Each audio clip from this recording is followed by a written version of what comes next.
ಸರಿಯಾದ ದೃಢವಾದ ತೀರ್ಮಾನ ಎಲ್ಲರೂ ಮಾಡಬೇಕು. ನಾನು ನನ್ನ ಮನೆಯವರು ಯಾರನ್ನ ಸೇವಿಸ್ತೀವಿ? ಯೇಸುವನ್ನೇ ಸೇವಿಸ್ತೀವಿ. ನನಗೆ ಗೊತ್ತಿಲ್ಲ ನೀವು ಯಾವುದನ್ನ ಸೇವಿಸ್ತಾ ಇದ್ದೀರೋ ಇವತ್ತು ಗೊತ್ತಿಲ್ಲ. ದೇವ ಮಕ್ಕಳಾದ ನಾವು ಒಂದು ವೇಳೆ ಪಾಪವನ್ನ ಸೇವಿಸ್ತಾ ಇರ್ಬೋದು, ಈ ಲೋಕದ ಕಾರ್ಯಗಳನ್ನ ಸೇವಿಸ್ತಾ ಇರ್ಬೋದು, ಲೋಕದವರು ಮಾಡುವಂತ ಕಾರ್ಯಗಳು ಮಾಡ್ತಾ ಇರ್ತಾರೆ. ಅದನ್ನ ಬಿಟ್ಟುಬಿಡಿ ಪ್ರಿಯರೇ. ಇವತ್ತೊಂದು ತೀರ್ಮಾನ ಮಾಡ್ರಿ.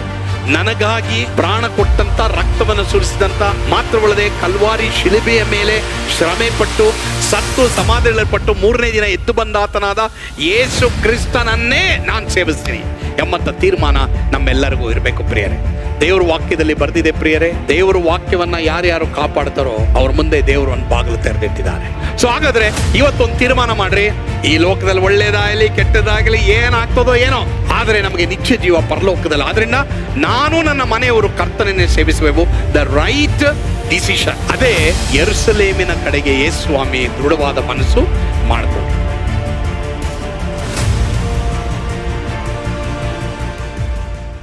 Jesus set his face. ಇನ್ನೊಂದು ಅರ್ಥದಲ್ಲಿ ಹೇಳೋದಾದರೆ ಯೇಸು ಸ್ವಾಮಿ ಎಲ್ಲಿಯೂ ಮುಖವನ್ನು ತಿರುಗಿಸ್ಕೊಂಡಿಲ್ಲ. ಆದರೆ ಯೇಸು ಸ್ವಾಮಿ ಮುಖವೆಲ್ಲ, ಆತನ ದೃಷ್ಟಿಯೆಲ್ಲ ಯೆರೂಸಲೇಮಿನ ಮೇಲೆ ಇತ್ತು ಎಂಬುದಾಗಿ ನಾವು ನೋಡ್ತೇವೆ. ಯಾರು ಏನೇ ಹೇಳಿದ್ರು ಸಹ ಯೇಸು ಸ್ವಾಮಿ ಆ ಕಡೆನೂ ತಿರುಗಿಲ್ಲ, ಈ ಕಡೆನೂ ತಿರುಗಲಿಲ್ಲ. ಯೇಸು ಸ್ವಾಮಿ ಮುಖ ಯೆರೂಸಲೇಮಿನ ಮೇಲೆ ಇತ್ತು ಎಂಬುದಾಗಿ ನಾವು ನೋಡೋರಾಗಿದ್ದೇವೆ.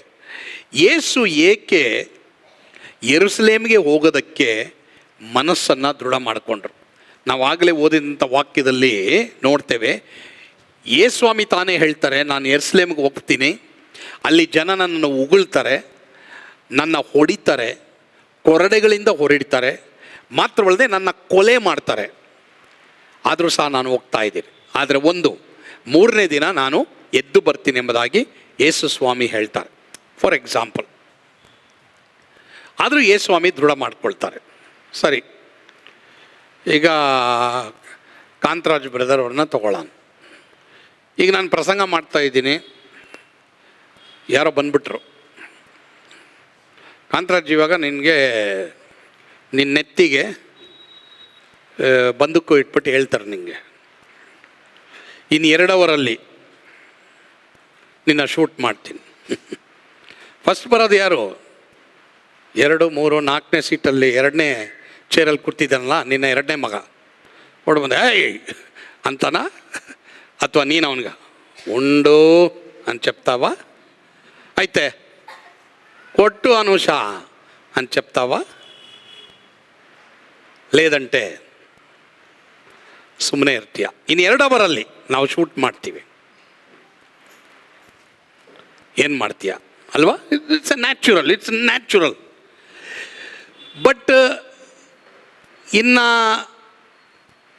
3 ದಿನದಲ್ಲಿ ಯೇಸು ಸ್ವಾಮಿನ ಹೊಡಿತಾರೆ, ಉಗುಳ್ತಾರೆ, ಕೊರಡೆಗಳಿಂದ ಹೊಡಿತಾರೆ, ಮತ್ತೆ ಕೊಂದು ಹಾಕ್ತಾರೆ ಅಂತ ಯೇಸು ಸ್ವಾಮಿಗೆ ಗೊತ್ತಿದ್ದು ಯೆರೂಸಲೇಮಿಗೆ ಹೋಗೋದಕ್ಕೆ ಯೇಸು ಸ್ವಾಮಿ ಯಾಕೆ ಮನಸ್ಸನ್ನು ದೃಢ ಮಾಡಿಕೊಂಡ್ರು?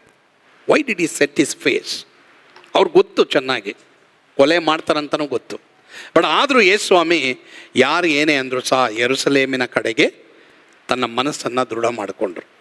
ಆದ್ದರಿಂದ ನಾವು ಈ ದಿನ ಕಲಿಯುವಂಥ ಪಾಠ ಏನು ಎಂಬುದಾಗಿ ನಾವು ಈ ದಿನ ನಾವು ನೋಡ್ತೇವೆ. ಯೇಸು ಸ್ವಾಮಿ ಮನಸ್ಸನ್ನು ಏಕೆ ದೃಢ ಮಾಡಿಕೊಂಡ್ರು? 3 ಕಾರ್ಯ.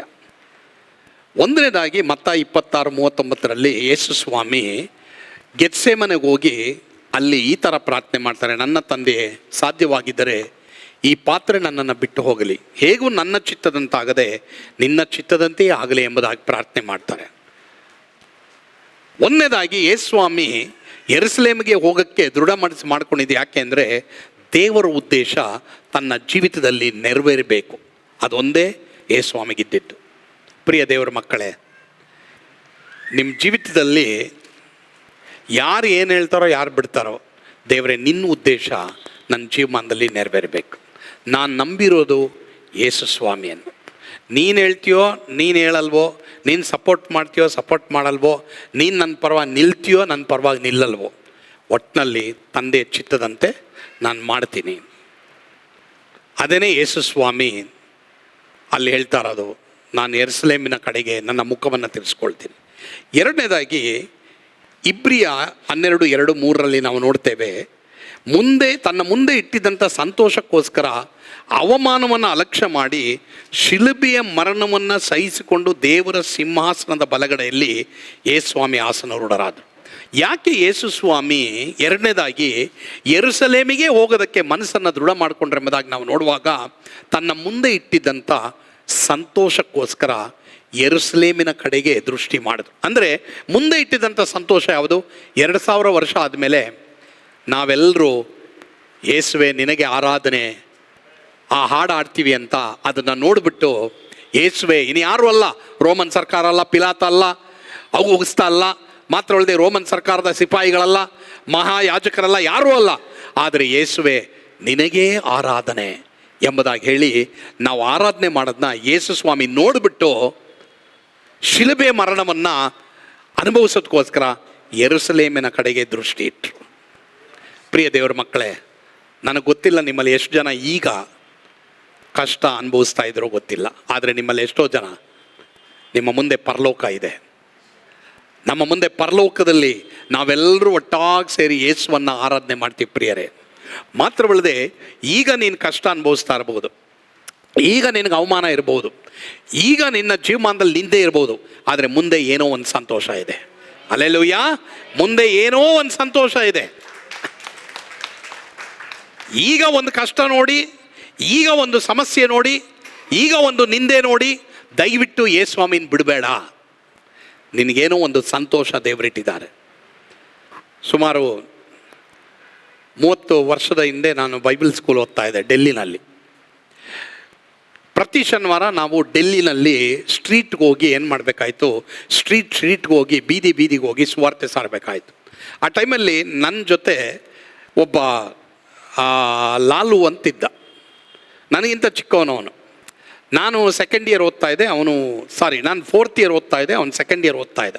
ಸೊ ಅವ್ನು ಡೆಲ್ಲಿಯಲ್ಲಿ ಇದ್ದಿದ್ದರಿಂದ ನಾನು ಅವನ ಮನೆಗೆ, ಅವನ ಕುಟುಂಬದವರ ಮನೆಗೆ ಆ ಶನಿವಾರ ಭಾನುವಾರ ಇಡೋಣ ಅಂತ ಹೋದೆ. ಬಟ್ ಶನಿವಾರ ನಮಗೊಂದು ಅಸೈನ್ಮೆಂಟ್ ಇತ್ತು, we had to preach in the streets. So Bible ಸ್ಕೂಲ್ನಲ್ಲಿ ನಮ್ಮನ್ನು ಕಳಿಸ್ತಾ ಇದ್ರು. ಸೊ ನಾನು ಅವನೇನು ಮಾಡಿದ್ವಿ, ಡೆಲ್ಲಿನಲ್ಲಿ ಕೆಲವು ಸ್ಟ್ರೀಟ್ಗಳಿಗೆ ಹೋಗಿ ನಾವೇನು ಮಾಡ್ತಾಯಿದ್ವಿ, ಟ್ರ್ಯಾಕ್ಸ್ಗಳನ್ನ ಕೊಡಬೇಕಾಯ್ತು. ಆ ಟ್ರ್ಯಾಕ್ಸ್ ಪ್ಯಾಕೆಟಲ್ಲಿ ಸುಮಾರು 5, 6 ಅಥವಾ 7, 8 ಪುಸ್ತಕಗಳಿರ್ತಾಯಿತ್ತು. ಸೊ ಹೀಗಾಗಿ ಅದನ್ನು ನಾವು ಕೊಡೋದು ಮಾತ್ರ ಅಲ್ಲ, ಜನಕ್ಕೊಂದು 25-50 ಅದನ್ನು ಕೊಡ್ತಾಯಿದ್ವಿ. ಯಾಕಂದರೆ ಆ ಒಂದು ಕಾಸು ನಮಗೆ ಬಂದರೆ ಅದನ್ನು ನಾವು ನಾಷ್ಟಕ್ಕೋ ಊಟಕ್ಕೋ ಕೊಡಬೇಕಾಯ್ತು. ಸೊ ಅವಾಗ ಹೋಗಿ ನಮಗೆ ಹೇಳ್ಕೊಟ್ಟಿದ್ರು, ನೀವು ಏನಾದರೂ ಹಿಂದಿ ಗೊತ್ತಿಲ್ಲದೆ ಹೋದ್ರೆ ಪರವಾಗಿಲ್ಲ, ಬಟ್ ಆದರೆ ಏನು ಮಾಡಬೇಕು, ಈ ಪುಸ್ತಕ ತೊಗೊಂಡೋಗಿ, ಭಯ್ಯ ये अच्छा किताब है, ये किताब का पैकेट है, इसलिए ये किताब का ಎಷ್ಟು ಪೈಸಾ ಗೊತ್ತಾ, ಸಿರಫ್ 50 ಪೈಸಾ ಹೇ, ಆಪ್ ಲೇಲೋ ಭಯ್ಯ. ಸರಿ, ನಾನೇನು ಮಾಡಿದೆ, ಹಿಂಗೆ ಕೊಡ್ತಾ ಹೋಗ್ಬೇಕಾದ್ರೆ ಒಂದು ಸರ್ದಾರ್ಜಿ ಗ್ಯಾಂಗ್ ಕುಂತಿತ್ತು. ಒಂದು 7-8 ಜನ ಸರ್ದಾರ್ಜಿಗಳು, ಪಂಜಾಬಿಗಳು ಕೂತಿದ್ರು. ಪಂಜಾಬಿಗಳು ಗೊತ್ತಿರ್ಬೋದು ನಿಮಗೆ ಅಲ್ವಾ, ಅವರಂಥ ಡ್ರೈವರ್ಗಳು ಇವತ್ತು ಈ ಲೋಕದಲ್ಲೇ ಯಾರಿಲ್ಲ. ಇನ್ಫ್ಯಾಕ್ಟ್ ಸರ್ದಾರ್ಜಿಗಳು ಡ್ರೈವ್ ಮಾಡೋ ಥರ ಯಾರೂ ಡ್ರೈವ್ ಮಾಡಲ್ಲ. ಯಾಕಂದರೆ ಅವರು ಎಕ್ಸ್ಲೇಟರ್ ಮೇಲೆ ಕಲ್ಲಿಟ್ಬಿಟ್ರು ಲಾರಿ ಡ್ರೈವ್ ಮಾಡ್ತಾರೆ. ಸೊ ಆ ಥರ ವ್ಯಕ್ತಿಗಳು ಅವರು, ವೆರಿ ಗುಡ್ ಡ್ರೈವರ್ಸ್. ಇವರು ಅದೇ ಥರ ಬಹು ಕಠಿಣವಾದ ವ್ಯಕ್ತಿಗಳು. ಆದರೆ ಇವತ್ತು ದೇವರ ಸ್ತೋತ್ರ, ಪಂಜಾಬಲ್ಲಿ ಎಷ್ಟೋ ಜನ ಯೇಸುಸ್ವಾಮಿ ನಂಬಿ ದೇವರನ್ನ ಆರಾಧನೆ ಮಾಡ್ತಾ ಇದ್ದಾರೆ. ಇರಲಿ, ನಾನಿವಾಗ ಈ ಗ್ಯಾಂಗ್ ಕುಳಿತಿದ್ರು, ಇವರೆಲ್ಲ ಚಹಾ ಕುಡಿತಾಯಿದ್ರು, ಟೀ ಕುಡಿತಾಯಿದ್ರು. ಆ ಟೈಮಲ್ಲಿ ನನಗೆ ಕೇವಲ 22 ವಯಸ್ಸು. ಸೊ ನಾನೇನು ಮಾಡಿದೆ, ನಾನು ಮತ್ತು ಲಾಲು ಅವರಿಬ್ಬರು ಏನು ಮಾಡಿದ್ವಿ, ಲಾಲು ನಾನು ಹಿಂದೆ ನಿಂತಿದ್ದ, ಮಾರ್ಕೆ ನೀಪೋ ಹಾಂ ಅಂಗೋಟೆ ಕೊಡು ಅಂದರೆ ಆ ಕಡೆ ಕೊಡು, ಏನು ಟ್ರ್ಯಾಕ್ಸ್ ಅಂದ. ನಾನೇನು ಮಾಡಿದೆ, ಹೋಗಿ ಅವನಿಗೆ ಟ್ರ್ಯಾಕ್ಸ್ ಕೊಡ್ತಾ ಬಂದೆ. ಕ್ಯಾ ಹೇ ಭಯ್ಯ ಅಂದ. ನಾನು ಹೇಳಿದೆ, ಯೀಶು ಮಸೀಹ್ ಕಾ ಕಿತಾಬ್ ಹೇ ಭಯ್ಯ, ಯೀಶು ಮಸೀಹ್ ಕಾ ಬೈಬಲ್ ಹೇ ಭಯ್ಯ, ಯೀಶು ಮಸೀಹ್ ಕಾ ಬೈಬಲ್ ಕೆತ್ತಾ ಹೇ 50 ಪೈಸಾ ಹೇ. ಎತ್ಕೊಂಬಂದ ನೀನು ಅಂತ ಹೇಳಿ, ಅದೇನು ಹೇಳಿದ್ನೋ ಹಿಂದಿನಲ್ಲ ಗೊತ್ತಿಲ್ಲ. ತೊಗೊಂಬಿಟ್ಟು ಏನು ಮಾಡ್ದೆ, ನನ್ನ ಮುಖಕ್ಕೆ ಬಿಸಾಕ್ಬಿಟ್ಟು ನನ್ನ ಒಂದು ಒದ್ದ ನೋಡ್ರಿ. ನಾನೇನು ಮಾಡಿದೆ, ಇಲ್ಲಿಲ್ಲ ಅಲ್ಲೋಗಿ ಬಿದ್ದೆ. ಆಮೇಲೆ ಇನ್ನೊಂದು ಸರ್ದಾರ್ಜಿ ಓಡಿ ಬಂದ, ಇಲ್ಲಿಂದ ಅವನ ಮೇಲೆ ಆಡೋದು. ಈಗ ಅವನೇನು ಮಾಡ್ದ, ನನ್ನ ತಲೆ ಜುಟ್ಟು ಹಿಡ್ಕೊಂಡು ಹಿಂಗೆ ಹೊಡೆದು ಹಿಂಗೆ ಬಿಸಾಕ್ತ. ವಾಲಿಬಾಲ್ ಆ ಕಡೆ, ನಾನು ಈ ಕಡೆ. ಸೊ ಈಗ ಆಗ್ತಾ ಇರ್ಬೇಕಾದ್ರೆ ಈ ಲಾಲು ಬಂದು ಹೇಳ್ದ, ಏನು ಗೊತ್ತಾ, ಮಾರ್ಕ್ ಒಂದು ಕೆಲಸ ಮಾಡಿಬಿಡು, ಈಗ ಯೇಸುಸ್ವಾಮಿ ದೇವರಲ್ಲ, ಬೈಬಲ್ ಸತ್ಯ ಅಲ್ಲ, ನಾನು ವಾಪಸ್ ಹಿಂದೆ ತಗೊಳ್ತೀನಿ ಅಂತೇಳ್ಬಿಡು. ಅದಕ್ಕೆ ಅರ್ಥ ಹಿಂದಿ ಮೇ ಕ್ಯಾ ಬೋಲ್ತಾ ಹೇ, ಅವನೇನು ಹೇಳ್ದ, ನಾನು ಹೇಳಿದೆ ಯೇಸ್ವಾಮಿ ದೇವರಲ್ಲ ಅಂತ ನಾನು ಹೇಳಲ್ಲ. ಓದಿಲಿ, ನಿನ್ನ ಓದಿತಾರೋ ನೋಡು, ನೀನು ಓದಿತಾರೆ. ಇವನೇನು ಮಾಡ್ಬಿಟ್ಟವನೇ ಆ ಕಡೆ ಸ್ವಲ್ಪ ದೂರ ಓಡೋಗ್ಬಿಟ್ಟ. ಯಾಕಂದ್ರೆ ಆ ಥರ ಓದಿತಾ ಇದ್ದಾರೆ. 5, 6, 7 ಪಂಜಾಬಿ ಕೈನಲ್ಲಿ ನಾನು ಸಿಕ್ಕಾಕೊಂಡ್ಬಿಟ್ಟಿದ್ದೀನಿ. ಹೊಡಿತಾವ್ರೆ. ಒಬ್ಬ ಬಂದು ಕೆನ್ನೆ ಮೇಲೆ ಹೊಡೆದ ನನಗೆ, ತಿರುಗಿ ನಾವು ಅವನ ಪುಸ್ತಕದಲ್ಲಿ ಹೊಡೆದ, ಯೀಶು ಮಸಿ ನಹಿ, ಏನೋ ಗೊತ್ತಿಲ್ಲ, ದೇವರಲ್ಲ ಹೇಳು ಅಂದ. ಹೇಳಲ್ಲ ಅಂದೆ. ಚಲೇ ಜಾವ್ इधर नहीं आओ, चले जाओ, यीशु मसीह हमको नहीं मालूम, नहीं ಬೇಡ ಅಂದ್ಬಿಟ್ರು. ಏನಯ್ಯ ಇದು? ಹೋದೆ, ಏಟ್ ತಿನ್ಕೊಂಡು ಹೋದೆ. ಅವನೇನಂದ ಗೊತ್ತಾ ಲಾಲು ಮಾರ್ಕ್, ಇವತ್ತು ಯೇಸು ಸ್ವಾಮಿ ದೇವರಲ್ಲ ಅಂದ್ಬಿಡು, 3 ದಿನ ಉಪವಾಸ ಪ್ರಾರ್ಥನೆ ಮಾಡೋಣ, ಮಾಡಿಬಿಟ್ಟು ಸ್ವಾಮಿ ನಮ್ಮ ತಪ್ಪಾಯಿತು ನಮ್ಮನ್ನು ಕ್ಷಮಿಸು ಅಂತ ಹೇಳು ಅಂತ ಕ್ಷಮಾಪಣೆ ಕೇಳೋಣಪ್ಪ, ಈ ಥರ ಯಾಕೆ ಒದಿಸ್ಕೊಳ್ತಾ ಇದೆಯಾ ಅಂದ. ಕಡೆಗೆ ನಾನಂದೆ ಹಂಗೆ ಹೇಳಲ್ಲ ಅಂದೆ. 30 ವರ್ಷದ ಹಿಂದೆ ಕಾಲಲ್ಲಿ ಒದ್ದವನು, ಒದಿಸ್ಕೊಂಡವನು, ಇವತ್ತು ಸಹ ಇಲ್ಲಿ ನಿಂತ್ಕೊಂಡು ಪ್ರಸಂಗ ಮಾಡ್ತಾ ಇದ್ದೀನಿ. ಆದರೆ ನನ್ನ ಫ್ರೆಂಡು ಲಾಲು 3 ವರ್ಷಕ್ಕೆ ಗೊಟಕ್ಕನ್ಬಿಟ್ಟ. ನನ್ನ ಫ್ರೆಂಡು ಲಾಲು ಇಲ್ಲ ಇವಾಗ. ಯಾಕೆ? ಯೇಸ್ವಾಮಿನ ಅಲ್ಲಗಳೆದ್ಬಿಟ್ಟ. ನನ್ನ ಮುಂದೆ ಒಂದು ಸಂತೋಷ ಇಟ್ಟಿದ್ರು, ನಿಮಗೆಲ್ಲ ನಾನು ಪಾಸ್ ಆಗಿರ್ತೀನಿ. ಕೆಲವರೆಲ್ಲರೂ ಒಂದು ಚಿಕ್ಕ ಕಷ್ಟಕ್ಕೆ ಬೈಬಲ್ ಬಿಟ್ಬಿಡ್ತಾರೆ, ಯೇಸ್ವಾಮಿ ಬಿಟ್ಬಿಡ್ತಾರೆ, ಯೇಸು ಸ್ವಾಮಿನ ಬಿಟ್ಬಿಡ್ತಾರೆ. ಬಿಡಬೇಡಿ ಪ್ರಿಯರೇ, ನಿಮ್ಮ ಮುಂದೆ ಏನೋ ಒಂದು ಸಂತೋಷ ಇದೆ. ಯಾರು ಏನೇನು ಕಷ್ಟಪಡ್ತಾ ಇದ್ದೀರೋ, ಏನೇನು ನಿಂದೆ ಅನುಭವಿಸ್ತಾ ಇದ್ದೀರೋ, ಏನೇನು ಅವಮಾನವನ್ನು ಅನುಭವಿಸ್ತಾ ಇದ್ದೀರೋ, ಭಯಪಡಬೇಡಿ. ನಿಮ್ಮ ಮುಂದೆ ಏನೋ ಒಂದು ಸಂತೋಷ ಇಟ್ಟಿದ್ದಾರೆ. ಇಡೀ ಲೋಕದಲ್ಲಿ ಅನೇಕ ಜನರು ಯೇಸುವೆ ಎಂಬುದಾಗಿ ಆರಾಧನೆ ಮಾಡೋದನ್ನು ಯೇಸು ನೋಡಿನೇ ಆ ಶಿಲುಬೆಯ ಮರಣವನ್ನು ಹೊಂದುವಷ್ಟು ವಿಧೇಯರಾದ. ಯೇಸ್ವಾಮಿ ಯಾಕೆ ಗೊತ್ತಾ ಸುಮ್ಮನೆ ಇದ್ದಿದ್ದು? ಒಂದಲ್ಲ ಒಂದಿನ ಬರ್ತದೆ ಇರಪ್ಪ. ಯೇಸು ಪೇಸಾಮಲ್ಲಿ ಇರುಂದಾರ್, ಯೇಸು ಮಾತನಾಡದೇ ಇದ್ರು, ಯೇಸು ಸುಮ್ಮನೆ ಇದ್ರು ಎಂಬುದಾಗಿ ಸತ್ಯವೇದದಲ್ಲಿ ಬರ್ತಿದೆ. ಏನು ಗೊತ್ತಾ? ಒಂದಲ್ಲ ಒಂದಿನ ಬರ್ತದೆ ಇರಪ್ಪ. ಎಲ್ಲರೂ ಯೇಸುವೇ ಅಂತಾರೆ. ಪಿಲಾತ ಅನ್ನಲ್ಲ, ಔಗುಸ್ತ ಅನ್ನಲ್ಲ, ಕುರೇನೆ ಅನ್ನಲ್ಲ, ಅವನನ್ನಲ್ಲ, ಇವನನ್ನಲ್ಲ, ಎಲ್ಲರೂ ಯೇಸುವೇ ಅಂತಾರೆ. ಯಾಕಂದರೆ ನಾನು 3ನೇ ದಿನ ಎದ್ದು ಬರ್ತೀನಿ, ಸಾವಿರಾರು ಜನರು ನನ್ನನ್ನು ಯೇಸುವೆ ಎಂಬುದಾಗಿ ನನಗೆ ಅಡ್ಡ ಬೀಳ್ತಾರೆ. ಅದನ್ನು ಆ ಸಂತೋಷ ದೇವರು ಅವರಿಗೆ ತೋರಿಸಿದ್ರಿಂದ ಅವರು ಆ ಅವಮಾನವನ್ನು ಸಹಿಸಿಕೊಂಡ್ರು. ಅದಕ್ಕೆ ಯೇಸು ಸ್ವಾಮಿ ಯೆರೂಸಲೇಮಿಗೆ ತನ್ನ ಮುಖವನ್ನು ಆತನು ಓರೆ ಮಾಡಿಕೊಳ್ಳಿಲ್ಲ, ಆತನು ತನ್ನ ಮುಖವನ್ನು ಅಲ್ಲಿಗೆ ಇಟ್ಟಿದ್ರು. ಸರಿ, 3ನೇದಾಗಿ ನಾವು ನೋಡ್ತೀವಿ, ಯೇಸು ಯೆರೂಸಲೇಮಿಗೆ ಹೋಗದಿದ್ದರೆ ನಮಗೆ ನಿತ್ಯ ಜೀವ ಸಿಗ್ತಾ ಇರಲಿಲ್ಲ. ಆಮೇನ್. ಯೋಹಾನ್ ಬರೆದ ಸುವಾರ್ತೆ 10ನೇ ಅಧ್ಯಾಯ 28ನೇ ವಚನದಲ್ಲಿ ಬರೆದಿದೆ, ನಾನು ಅವುಗಳಿಗೆ ನಿತ್ಯ ಜೀವವನ್ನು ಕೊಡುತ್ತೇನೆ, ಅವು ಎಂದಿಗೂ ನಾಶವಾಗುವುದೇ ಇಲ್ಲ, ಅವುಗಳನ್ನು ಯಾರೂ ನನ್ನ ಕೈಯಿಂದ ಕಸಕೊಳ್ಳಲಾರರು. ಎಲ್ಲರೂ ಗಮನ ಇಡಿ. ಯೇಸು ಸ್ವಾಮಿ ಆವತ್ತು ಹೊಡಿತಾರೆ, ಬಡಿತಾರೆ, ಕೊಲೆ ಮಾಡ್ತಾರೆ, ನಾನು ಹೋಗಲ್ಲ ಅಂದಿದ್ರೆ ಇವತ್ತು ನಾವು ಯಾರು ಪರಲೋಕಕ್ಕೆ ಹೋಗ್ತಾ ಇರಲಿಲ್ಲ. ಅಮ್ಮ, ಇವತ್ತು ನಾವು ಯಾರು ಪರಲೋಕಕ್ಕೆ ಹೋಗ್ತಾ ಇರಲಿಲ್ಲ. ರಷ್ಯಾ ದೇಶದಲ್ಲಿ ಕಮ್ಯುನಿಸ್ಟ್ ಆಡಳಿತ, ಹೀಗಾಗಿ ಅಲ್ಲಿ ದೇವರೇ ಇಲ್ಲ ಎಂಬುದಾಗಿ ಹೇಳುವಂಥದ್ದು. ಒಂದು ದಿನ ಚರ್ಚ್ನಲ್ಲಿ ಇದೇ ಥರ ಆರಾಧನೆ ನಡೀತಾ ಇದೆ. ಮಾತ್ರವಲ್ಲದೆ ನನಗನ್ನಿಸ್ತದೆ ರಷ್ಯಾ ದೇಶದಲ್ಲಿ ಏನು ಆಡ್ತಾಯಿದ್ರೋ ಗೊತ್ತಿಲ್ಲ, ಆ ಟೈಮ್ನಲ್ಲಿ ಕಮ್ಯುನಿಸ್ಟ್ನ ಸಿಪಾಯಿಗಳು ಒಳಗಡೆ ಬರ್ತಾರೆ. ಒಬ್ಬೊಬ್ಬರು ಬಂದೂಕುಗಳನ್ನ ಇಟ್ಕೊಂಡು ಒಳಗಡೆ ಬರ್ತಾರೆ. ಅವರೇನು ಹೇಳ್ತಾರೆ ಗೊತ್ತಾ? ಎಲ್ಲ ಸ್ಟಾಪ್ ಮಾಡಿ ಆರಾಧನೆ, ನೀವು ಹಿಡಿದಿರುವಂಥ ಬೈಬಲ್ ತೊಗೊಂಬನ್ನಿ. ಬೈಬಲ್ನ ಕೆಳಗಡೆ ಇಡ್ತಾರೆ. ಕೆಳಗಡೆ ಇಟ್ಬಿಟ್ಟು ಯಾರು ಈ ಬೈಬಲ್ ತುಳಿದು ಹೊರಗಡೆ ಹೋಗ್ತಿರೋ ಅವ್ರಿಗೆ ನಾವು ಗುಂಡಿಕ್ಕಿ ಕೊಲೆ ಮಾಡಲ್ಲ. ಒಂದು ವೇಳೆ ಯಾರಾದರೂ ಈ ಒಂದು ಬೈಬಲನ್ನು ನಾನು ಇಷ್ಟಪಡ್ತೀನಿ, ಈ ಬೈಬಲನ್ನೇ ನಾನು ಸೇವಿಸ್ತೀನಿ ಎಂಬುದಾಗಿ ಹೇಳಿ ಯಾರು ಹೇಳ್ತಾರೋ ಅವರನ್ನು ಇಲ್ಲೇ ಗುಂಡಿಟ್ಟು ಕೊಲೆ ಮಾಡ್ತೀವಿ ಎಂಬುದಾಗಿ ಹೇಳಿದ್ರು. ದೊಡ್ಡವರೆಲ್ಲ ಏನು ಮಾಡಿದ್ರು ಗೊತ್ತಾ? ಬೈಬಲ್ನ ಕೆಳಗಿಟ್ಬಿಟ್ಟು ತುಳಿದ್ಬಿಟ್ಟು ಆಗೋದಕ್ಕೆ ಉಗುಳ್ಬಿಟ್ಟು ಆಚೆ ಹೋಗಿ ಲೈನಾಗಿ ನಿಲ್ತಾರೆ. ಒಂದೇ ಒಂದು ಸಂಡೇ ಸ್ಕೂಲ್ ಹುಡುಗಿ ಮಾತ್ರವೇ ಏನು ಮಾಡ್ತಾಳೆ, ಆ ಬೈಬಲನ್ನು ಎತ್ಕೊಂಡು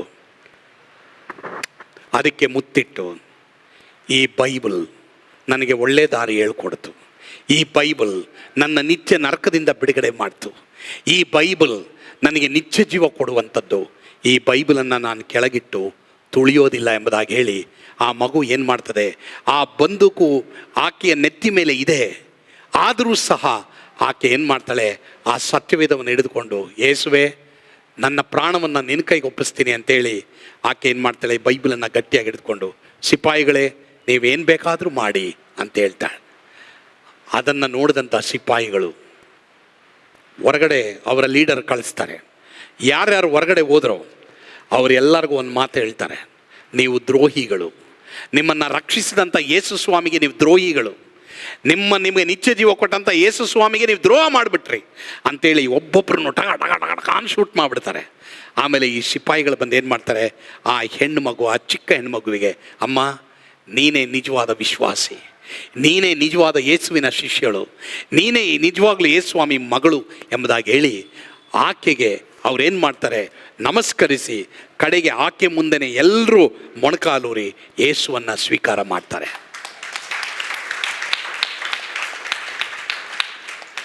ಪ್ರಿಯ ದೇವರ ಮಕ್ಕಳೇ, ಯೇಸು ಸ್ವಾಮಿ ಯೆರೂಸಲೇಮಿನ ಕಡೆಗೆ ಮನಸ್ಸನ್ನು ದೃಢ ಮಾಡಿಕೊಂಡ್ರು. ಇವತ್ತು ನಿನ್ನ ಮನಸ್ಸೇನು ಯೇಸುವಿನ ಬಗ್ಗೆ? ಯೇಸು ಸ್ವಾಮಿ ಮನಸ್ಸನ್ನು ದೃಢ ಮಾಡಿಕೊಂಡ್ರು ಅನ್ನೋದಕ್ಕೆ ಸುಮಾರು 5 ಅರ್ಥಗಳಿದೆ. ಅದು ನಮಗೆ ಹೇಗೆ ಅನ್ವಯ ಆಗುತ್ತೆ, ಅದರಿಂದ ದೇವರು ನಮ್ಗೆ ಏನು ಮಾತಾಡ್ತಾ ಇದ್ದಾರೆ ಅನ್ನೋದನ್ನು ಇವಾಗ ನಾವು ನೋಡೋಕ್ಕೆ ಹೋಗ್ತೀವಿ. ಒಂದನೇದಾಗಿ ಯೆಶಾಯ 57ನೇ ವಚನ ಓದೋದನ್ನು ಕೇಳಿಸ್ಕೊಳ್ಳೋಣ. ಯೆಶಾಯ 57. ಕರ್ತನಾದ ಯೆಹೋವನು ನನಗೆ ಸಹಾಯ ಮಾಡುವನು, ಆದ ಕಾರಣ ನಾನು ನಾಚಿಕೆಯಿಂದ ಕೊರಗಲಿಲ್ಲ. ನನ್ನ ಮುಖವನ್ನು ಕಗ್ಗಲ್ಲಿನಂತೆ ಗಟ್ಟಿ ಮಾಡಿಕೊಂಡಿದ್ದೇನೆ, ಆಶಾಭಂಗ ಪಡಲಾರೆನೆಂದು ನನಗೆ ಗೊತ್ತು. ಸರಿ, ಯೇಸು ಅಥವಾ ಮನಸ್ಸನ್ನು ದೃಢ ಮಾಡಿಕೊಳ್ಳೋದು ಅಂದ್ರೆ ಅರ್ಥ ಏನು? 2 ಕಾರ್ಯ ಇದೆ. ಒಂದನೇದಾಗಿ ನನ್ನ ಮುಖವನ್ನು ಕಗ್ಗಲ್ಲಿನಂತೆ ಗಟ್ಟಿ ಮಾಡಿಕೊಂಡಿದ್ದೇನೆ. ಕಲ್ಲು, ಅದಕ್ಕೆ ಮಳೆನಾದರೂ ಹೊಡಿಲಿ, ಬಿಸಿಲುನಾದರೂ ಹೊಡಿಲಿ, ಗಾಳಿನಾದರೂ ಬೀಸಲಿ, ಕಲ್ಲು ಕಗ್ಗಲ್ಲಿನಂತೆ ಅಲ್ಲೇ ಇರುತ್ತೆ. ನಿಜನಾ? ಕಲ್ಲಿಗೆ ಯಾವನಾದರೂ ಒದ್ರೆ ಅವನಿಗೆ ಏಟಾಗೋದು. ಕಲ್ಲು ಯಾವುದಕ್ಕೂ ಭಯಪಡಲ್ಲ, ಕಲ್ಲು ಕಲ್ಲೇ, ಕಗ್ಗಲ್ಲಿನಂತೆ ಇರೋದು. ಮನಸ್ಸನ್ನು ದೃಢ ಮಾಡ್ಕೊಳ್ಳೋದು ಅಂದ್ರೆ ಅರ್ಥ, ಪ್ರಿಯರೇ, ಇವತ್ತು ನಿಮ್ಮ ಜೀವನದಲ್ಲಿ ಯೇಸುವೇ ಮಾರ್ಗ, ಯೇಸುವೇ ಸತ್ಯ, ಯೇಸುವೇ ಜೀವ ಅನ್ನೋದು ನಿಮ್ಮ ಮನಸ್ಸಿನಲ್ಲಿ ದೃಢವಾಗಿರಬೇಕು. ನಿಮ್ಮ ಮನಸ್ಸಿನಲ್ಲಿ ಆದರೂ ದೃಢವಾಗಿರಬೇಕು, ಅದನ್ನು ಯಾರು ತೆಗಿಬಾರದು. ಇಲ್ಲಿ ಯೆಶಾಯನ ಹೇಳ್ತಾ ಇದ್ದಾನೆ, ನನ್ನ ಮನಸ್ಸನ್ನು ಕಗ್ಗಲಿನಂತೆ ದೃಢ ಮಾಡ್ಕೊಂಡ್ಬಿಟ್ಟಿದ್ದೀನಿ. ಯಾರೇನಾದರೂ ಅನ್ನಲಿ ಅಂದೇ ಹೋಗಲಿ, ನಾನು ಬೈಬಲ್ ಓದ್ತೀನಿ, ನಾನು ಪ್ರಾರ್ಥನೆ ಮಾಡ್ತೀನಿ, ಪಾಪ ಕ್ಷಮಾಪಣೆಗಾಗಿ ನಾನು ಯೇಸುವನ್ನೇ ನಂಬಿದ್ದೀನಿ, ನಾನು ಯೇಸುವನ್ನೇ ಆರಾಧನೆ ಮಾಡ್ತೀನಿ. ಇದು ದೇವ ಮಕ್ಕಳಿಗೆ ಇರಬೇಕಾದಂಥ ಒಂದು ದೃಢವಾದ ನಿಶ್ಚಯ, ಕಗ್ಗಲಿನಂತೆ ಇರಬೇಕು. ಒಂದು ವೇಳೆ ಇವತ್ತು ಯಾರಾದರೂ ಇಲ್ಲಿ ಬಂದಿದ್ದೀರಾ, ನಿಮ್ಮ ಜೀವನದಲ್ಲಿ ಒಳ್ಳೆಯದಾದರೆ ನೋಡೋಣ, ಕೆಟ್ಟದಾದರೆ ಬಿಟ್ಬಿಡೋಣ ಅಂತ ನೀವು ಇರೋದಾದರೆ ಬೇಡ ಪ್ರಿಯರೇ, ಇವತ್ತು ನಿಮ್ಮ ಮನಸ್ಸನ್ನು ಬೇರೆ ಮಾಡ್ಕೊಳ್ಳಿ. ಇಲ್ಲ, ನಾನು ಯೇಸು ಸ್ವಾಮಿಗಾಗಿಯೇ ಜೀವಿಸ್ತೀನಿ. ಯಾರು ಏನಾದರೂ ಅಂದ್ಕೊಳ್ಳಿ, ನಾನು ಯೇಸುಗಾಗಿಯೇ ನಾನು ಜೀವಿಸ್ತೀನಿ, ಯೇಸುವೇ ಮಾರ್ಗ, ಯೇಸುವೇ ಸತ್ಯ, ಯೇಸುವೇ ಜೀವ ಎಂಬುದಾಗಿ ನೀವು ಯಾವಾಗ ಹೇಳ್ತೀರೋ ನೀವು ಆಶಾಭಂಗ ಪಡೋದಿಲ್ಲ, ನೀವು ನಾಚಿಕೆ ಪಡಲ್ಲ. ಮನಸ್ಸನ್ನು ದೃಢ ಮಾಡ್ಕೊಳ್ಳೋದು ಅನ್ನೋದಕ್ಕೆ 2ನೇ ಅರ್ಥ ಇದೆ. ಅದು ಯೆಶಾಯ 5ನೇ ಅಧ್ಯಾಯ 28ನೇ ವಚನ. ಯೆಶಾಯ 5:28.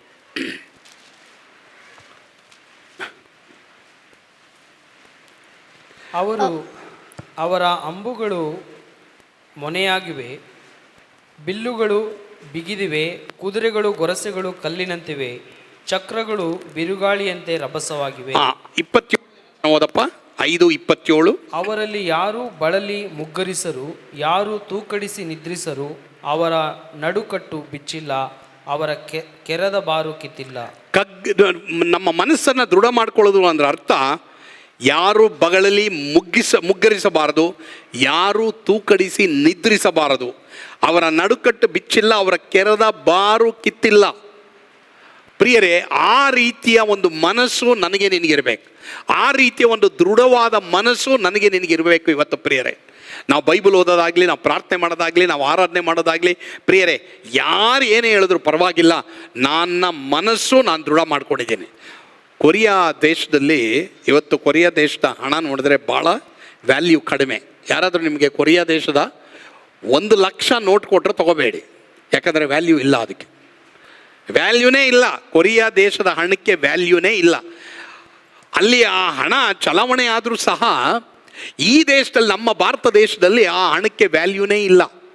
ಡಾಲರ್ಗೆ ವ್ಯಾಲ್ಯೂ ಇದೆ, ಪೌಂಡ್ಗೆ ವ್ಯಾಲ್ಯೂ ಇದೆ, ಆದರೆ ಕೊರಿಯಾ ದೇಶದ ಹಣಕ್ಕೆ ವ್ಯಾಲ್ಯೂನೇ ಇಲ್ಲ. ಆದರೂ ಸಹ ಅವರೆಲ್ಲರೂ ಇವತ್ತು ಕಿಂಗ್ ಪಿನ್ ಥರ ಏನು ಮಾಡ್ತಾ ಇದ್ದಾರೆ, ತಮ್ಮ ಜೀವಿತ ನಡೆಸ್ತಾ ಇದ್ದಾರೆ. ಯಾಕೆ ಅಂತ ನಾವು ನೋಡುವಾಗ, ಕೊರಿಯಾ ದೇಶದ ಜನ ಇವತ್ತು ಬೈಬಲ್ ಇರ್ಬೋದು, ಪ್ರಾರ್ಥನೆ ಇರ್ಬೋದು, ಆರಾಧನೆ ಇರ್ಬೋದು, ಅವರು ಅದು ಕುತ್ಕೊಂಡ್ರು ಅಂದರೆ ಎದ್ದೋಗಲ್ಲ. ಆ ಥರ ಜನರವರು. ಒಂದು ತಾಯಿ ತನ್ನ ಹೆತ್ತ ಮಗುವಿಗೆ ಹಾಲು ಕೊಡಬೇಕು, ಆದರೆ ಅವರು ಚರ್ಚಲ್ಲಿ ಏನು ಮಾಡಿದ್ದಾರೆ, ಮಧ್ಯಸ್ಥಿಕೆ ಪ್ರಾರ್ಥನೆ ಇಟ್ಟಾಗ ಆ ತಾಯಿಗೆ ಸರದಿ ಬಂತು ಪ್ರಾರ್ಥನೆ ಮಾಡೋಕ್ಕೆ. ಒಬ್ಬೊಬ್ಬರು ಅರ್ಧ ಗಂಟೆ ಪ್ರಾರ್ಥನೆ ಮಾಡ್ತಾರಮ್ಮ, ಒಬ್ಬೊಬ್ಬರು ಅರ್ಧ ಗಂಟೆ ಪ್ರಾರ್ಥನೆ ಮಾಡ್ತಾರೆ ಮಧ್ಯಸ್ಥಿಕೆ ಪ್ರಾರ್ಥನೆ. ಸರಿ, ಈ ಅಮ್ಮಗೆ ಸರದಿ ಬಂದಾಗ ಈಕೆ ಎದ್ದು ನಿಂತ್ಕೊಂಡವಳೆ. ಎಲ್ಲರೂ ಕಣ್ಮುಚ್ಚಿ ಪ್ರಾರ್ಥನೆ ಮಾಡ್ತಾವ್ರೆ. ಈ ಅಮ್ಮನ ಪ್ರಾರ್ಥನೆ ಮಾಡ್ತಾವ್ರೆ. ಕೆಳಗಡೆ ಆ ಮಗು ಏನು ಮಾಡ್ತಾ ಇದೆ, ಅಳ್ತಾ ಇದೆ, ಗಟ್ಟಿಯಾಗಿ ಅಳ್ತಾ ಇದೆ. ಮಗುಗೆ ಹಾಲು ಬೇಕು. ಆದರೂ ಸಹ ಆಕೆ ಆಮೇಲೆ ಅನ್ನಿಲ್ಲ. ಆಕೆ ಏನು ಮಾಡ್ತಾಳೆ, ಅರ್ಧ ಗಂಟೆ ತನ್ನ ಪ್ರಾರ್ಥನೆ ಮುಗಿಯೋವರೆಗೂ ಮಗು ಹೆಂಗೆ ಅಳ್ಳಿ ಏನೇ ಮಾಡಲಿ ಅದು ಬಿಡದೆ ಆಕೆ ಪ್ರಾರ್ಥನೆ ಮಾಡ್ತಾಳೆ. ಪ್ರಿಯ ದೇವರ ಮಕ್ಕಳೇ, ನಮ್ಮ ಮನಸ್ಸು ದೇವರಲ್ಲಿ ಆ ರೀತಿ ಇರಬೇಕು, ದೇವರ ಕಾರ್ಯಗಳಲ್ಲಿ ಆ ರೀತಿ ಇರಬೇಕು. ದೇವರಿಗಾಗಿ ನಾನು ನೀನು ಆ ರೀತಿ ಜೀವಿಸೋರಾಗಿರ್ಬೇಕು. ಅದೇ ಯೇಸು ಸ್ವಾಮಿ ಯೆರೂಸಲೇಮಿನ ಕಡೆಗೆ ತನ್ನ ಮುಖವನ್ನು ಎತ್ತಿಕೊಂಡ್ರು ಎಂಬುದಾಗಿ ಬರೆಯಲ್ಪಟ್ಟಿದೆ. ತನ್ನ ಮನಸ್ಸನ್ನು ದೃಢ ಮಾಡಿಕೊಂಡ್ರು ಎಂಬುದಾಗಿ ಬರೆಯಲ್ಪಟ್ಟಿದೆ. ಸರಿ, ಈಗ ನಾವು ನೋಡಕ್ಕೆ ಹೋಗೋಣ, ಕ್ರಿಸ್ತನ ಶಿಷ್ಯರಲ್ಲಿ ಅಥವಾ ಮಕ್ಕಳಲ್ಲಿ ಮನಸ್ಸನ್ನು ದೃಢ ಮಾಡಿಕೊಳ್ಳುವುದು ಅಂದರೆ ಏನು, ಅದು ಈಗಿನ ಕಾಲಕ್ಕೆ ನಮ್ಮ ಜೀವಿತದಲ್ಲಿ ಏನೇನು ತೋರಿಸ್ತದೆ ಅನ್ನೋದನ್ನ ಸುಮಾರು 5 ಕಾರ್ಯಗಳನ್ನ ನಾವು ಈಗ ಕಲಿಯೋದಕ್ಕೆ ಹೋಗ್ತೇವೆ. ಒಂದನೇದಾಗಿ ಯೆಹೋಶುವ 24:15.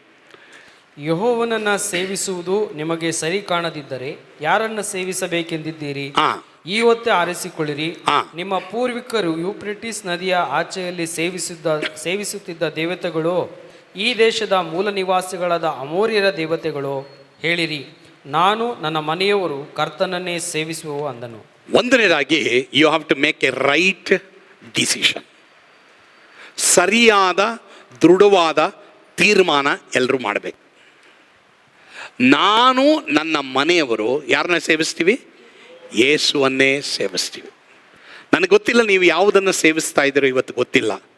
ದೇವ ಮಕ್ಕಳಾದ ನಾವು ಒಂದು ವೇಳೆ ಪಾಪವನ್ನು ಸೇವಿಸ್ತಾ ಇರ್ಬೋದು, ಈ ಲೋಕದ ಕಾರ್ಯಗಳನ್ನ ಸೇವಿಸ್ತಾ ಇರ್ಬೋದು, ಲೋಕದವರು ಮಾಡುವಂಥ ಕಾರ್ಯಗಳು ಮಾಡ್ತಾ ಇರ್ಬೋದು. ಅದನ್ನು ಬಿಟ್ಟುಬಿಡಿ ಪ್ರಿಯರೇ. ಇವತ್ತೊಂದು ತೀರ್ಮಾನ ಮಾಡಿರಿ, ನನಗಾಗಿ ಪ್ರಾಣ ಕೊಟ್ಟಂಥ, ರಕ್ತವನ್ನು ಸುರಿಸಿದಂಥ, ಮಾತ್ರವಲ್ಲದೆ ಕಲ್ವಾರಿ ಶಿಲುಬೆಯ ಮೇಲೆ ಶ್ರಮೆ ಪಟ್ಟು ಸತ್ತು ಸಮಾಧಿಗಳಲ್ಪಟ್ಟು 3ನೇ ದಿನ ಎದ್ದು ಬಂದಾತನಾದ ಯೇಸು ಕ್ರಿಸ್ತನನ್ನೇ ನಾನು ಸೇವಿಸ್ತೀನಿ ಎಂಬಂಥ ತೀರ್ಮಾನ ನಮ್ಮೆಲ್ಲರಿಗೂ ಇರಬೇಕು ಪ್ರಿಯರೇ. ದೇವರ ವಾಕ್ಯದಲ್ಲಿ ಬರೆದಿದೆ ಪ್ರಿಯರೇ, ಯಾರ್ಯಾರು ದೇವರ ವಾಕ್ಯವನ್ನು ನೋಡ್ರಿ, ದೇವರ ವಾಕ್ಯವನ್ನು ಯಾರ್ಯಾರು ಕಾಪಾಡ್ತಾರೋ ಅವ್ರ ಮುಂದೆ ದೇವರು ಒಂದು ಬಾಗಿಲು ತೆರೆದಿಟ್ಟಿದ್ದಾರೆ. ಹಲ್ಲೆಲೂಯಾ. ಸೊ ಹಾಗಾದರೆ ಇವತ್ತೊಂದು ತೀರ್ಮಾನ ಮಾಡ್ರಿ. ಏನಂತ? ಸ್ವಾಮಿ, ನಾನು ನಿನ್ನನ್ನೇ ಸೇವಿಸ್ತೀನಿ. ಎಲ್ಲ ಹೇಳಿ, ನಾನು ನಿನ್ನನ್ನೇ ಸೇವಿಸ್ತೀನಿ ಅಂತ ಹೇಳಿ. ಯೇಸುವೇ, ನಾನು ನಿನ್ನನ್ನೇ ಸೇವಿಸ್ತೀನಿ ಅನ್ರಿ. ಗಟ್ಟಿಯಾಗಿ ಹೇಳಿ, ಯೇಸುವೇ, ನಾನು ನಿನ್ನನ್ನೇ ಸೇವಿಸ್ತೀನಿ. ಯಾಕಂದರೆ ನೀನೇ ನಿತ್ಯ ಜೀವ, ನೀನೇ ಮಾರ್ಗ, ನೀನೇ ಸತ್ಯ, ನೀನೇ ಜೀವ. ಸ್ವಾಮಿ, ಏನಾದ್ರಾಗಲಿ ಇರೋದು ನಿನ್ನ ಪರಲೋಕಕ್ಕಾಗಿ. ಈ ಲೋಕದಲ್ಲಿ ಒಳ್ಳೇದಾಗಲಿ ಕೆಟ್ಟದಾಗಲಿ ಏನಾಗ್ತದೋ ಏನೋ, ಒಟ್ಟಿನಲ್ಲಿ ಈ ಲೋಕ ಎಲ್ಲರೂ ಬಿಡಲೇಬೇಕು. ಆದರೆ ನಮಗೆ ನಿತ್ಯ ಜೀವ ಪರಲೋಕದಲ್ಲಿ. ಆದ್ದರಿಂದ ನಾನು ನನ್ನ ಮನೆಯವರು ಕರ್ತನನ್ನೇ ಸೇವಿಸುವೆವು. The right decision. ಅದೇ ಯೆರೂಸಲೇಮಿನ ಕಡೆಗೆ ಯೇಸು ಸ್ವಾಮಿ ದೃಢವಾದ ಮನಸ್ಸು ಮಾಡಿಕೊಂಡ್ರು. ಎರಡನೇದಾಗಿ ಯೆಹೋಶುವ 1:7.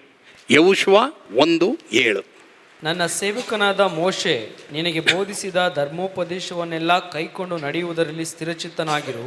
ಪೂರ್ಣ ಧೈರ್ಯದಿಂದಿರು, ಅದನ್ನು ಬಿಟ್ಟು ಎಡಕ್ಕಾದರೂ ಬಲಕ್ಕಾದರೂ ಹೋಗಬೇಡ, ಆಗ ನೀನು ಎಲ್ಲಿ ಹೋದರೂ ಕೃತಾರ್ಥನಾಗುವಿ. ಎಲ್ಲರಿಗೂ ಏನು ಆಸೆ? ಎಲ್ಲೋದ್ರೂ ಸಕ್ಸಸ್ ಕಾಣಬೇಕು, ಎಲ್ಲಿ ಹೋದ್ರೂ ಒಳ್ಳೇದಾಗಬೇಕು, ಯಾವ ನಷ್ಟನೂ ಆಗಬಾರ್ದು, ನಾನು ಏನೇ ಮಾಡಿದ್ರೂ ಅದು ಸಫಲ ಆಗಬೇಕು, ಎವ್ರಿಥಿಂಗ್ ಶುಡ್ ಪ್ರಾಸ್ಪರ್. ಎಲ್ಲರಿಗೂ ಆಸೆ ಅಲ್ವಾ? ಅದು ಪ್ರತಿಯೊಬ್ಬೊಬ್ರಿಗೆ ಆಸೆ, ಎಲ್ಲನೂ ಪ್ರಾಸ್ಪರ್ ಆಗಬೇಕು. ನನ್ನ ಎಜುಕೇಷನ್ ಪ್ರಾಸ್ಪರ್ ಆಗಬೇಕು, ನನ್ನ ಪ್ರೊಫೆಷನಲ್ನ ಅಭಿವೃದ್ಧಿ ಹೊಂದಬೇಕು, ನಾನು ಮಾಡುವಂಥ ಒಂದೊಂದು ಕಾರ್ಯಗಳಲ್ಲಿ ಬಿಸ್ನೆಸ್ ಇರ್ಬೋದು, ಕೆಲಸ ಇರ್ಬೋದು, ನಾನು ಏನೇನು ಮಾಡ್ತಾ ಇದ್ದೀನೋ ನಾನು ಗುರಿ ಮುಟ್ಟಬೇಕೆಂಬುದಾಗಿ ಹೇಳಿ ಎಲ್ಲರಿಗೂ ಏನು ಆಸೆ? ಸಫಲ ಆಗಬೇಕು, ಕೃತಾರ್ಥನಾಗಬೇಕು, ಒಳ್ಳೆಯದಾಗಬೇಕೆಂಬುದಾಗಿ ಎಲ್ಲರಿಗೂ ಆಸೆ. ಆ ಆಸೆ ಇಟ್ಕೊಂಡ್ರೆ ತಪ್ಪಲ್ಲ, ಒಳ್ಳೆಯದೇ ಪ್ರಿಯರೇ, ಭಾಳ ಒಳ್ಳೆಯದೇ. ನಿಮ್ಮಲ್ಲಿ ಏನೇನು ಇಷ್ಟಾರ್ಥಗಳಿದೆಯೋ, ಕೆಲವರೆಲ್ಲ ನಿದ್ದೆ ಮಾಡ್ತಾ ಇದ್ದೀರಾ, ಎದ್ದೋಳಿ, ನನಗೆ ಅರ್ಥ ಆಗುತ್ತೆ, ಓಕೆ, ಬಟ್ ಜಾಸ್ತಿ ಹೊತ್ತಿಲ್ಲ, ಇನ್ನು ಕೇವಲ 10 ನಿಮಿಷ ಇರೋದು ಪ್ರಸಂಗ ನೋಡಿ. ಇಂಟ್ರೊಡಕ್ಷನ್ಗೆ ಮುಗೀತು, ಇನ್ನು ಕನ್ಕ್ಲೂಷನ್ ಎಷ್ಟು ಬೇಗ? ಆಲ್ರೆಡಿ ಎಲ್ಲರಿಗೂ ನಿದ್ದೆ ಬರ್ತದೆ ಅಂದರೆ ನನಗೆ ಇಲ್ಲ ಅರ್ಥ ಆಗುತ್ತೆ ಬಿಡಿ, ನಾನು ನಿಮ್ಮ ಪ್ಲೇಸಲ್ಲಿದ್ದಾಗ ನಾನು ನಿದ್ದೆ ಮಾಡಿದ್ದೀನಿ, ಬಟ್ ಆದರೆ ಇವಾಗ ಮಾಡೋಕ್ಕಾಗಲ್ಲ, ನಾನು ಇಲ್ಲಿ ನಿಂತಿದ್ದೀನಲ್ಲ. ಸೊ ಈಗ ಯಾರು ನಿದ್ದೆ ಮಾಡಬೇಡ್ರಿ, ಓಕೆನಾ? ಸರಿ, ಎಲ್ಲರೂ ಗಮನ ಇಡಿ.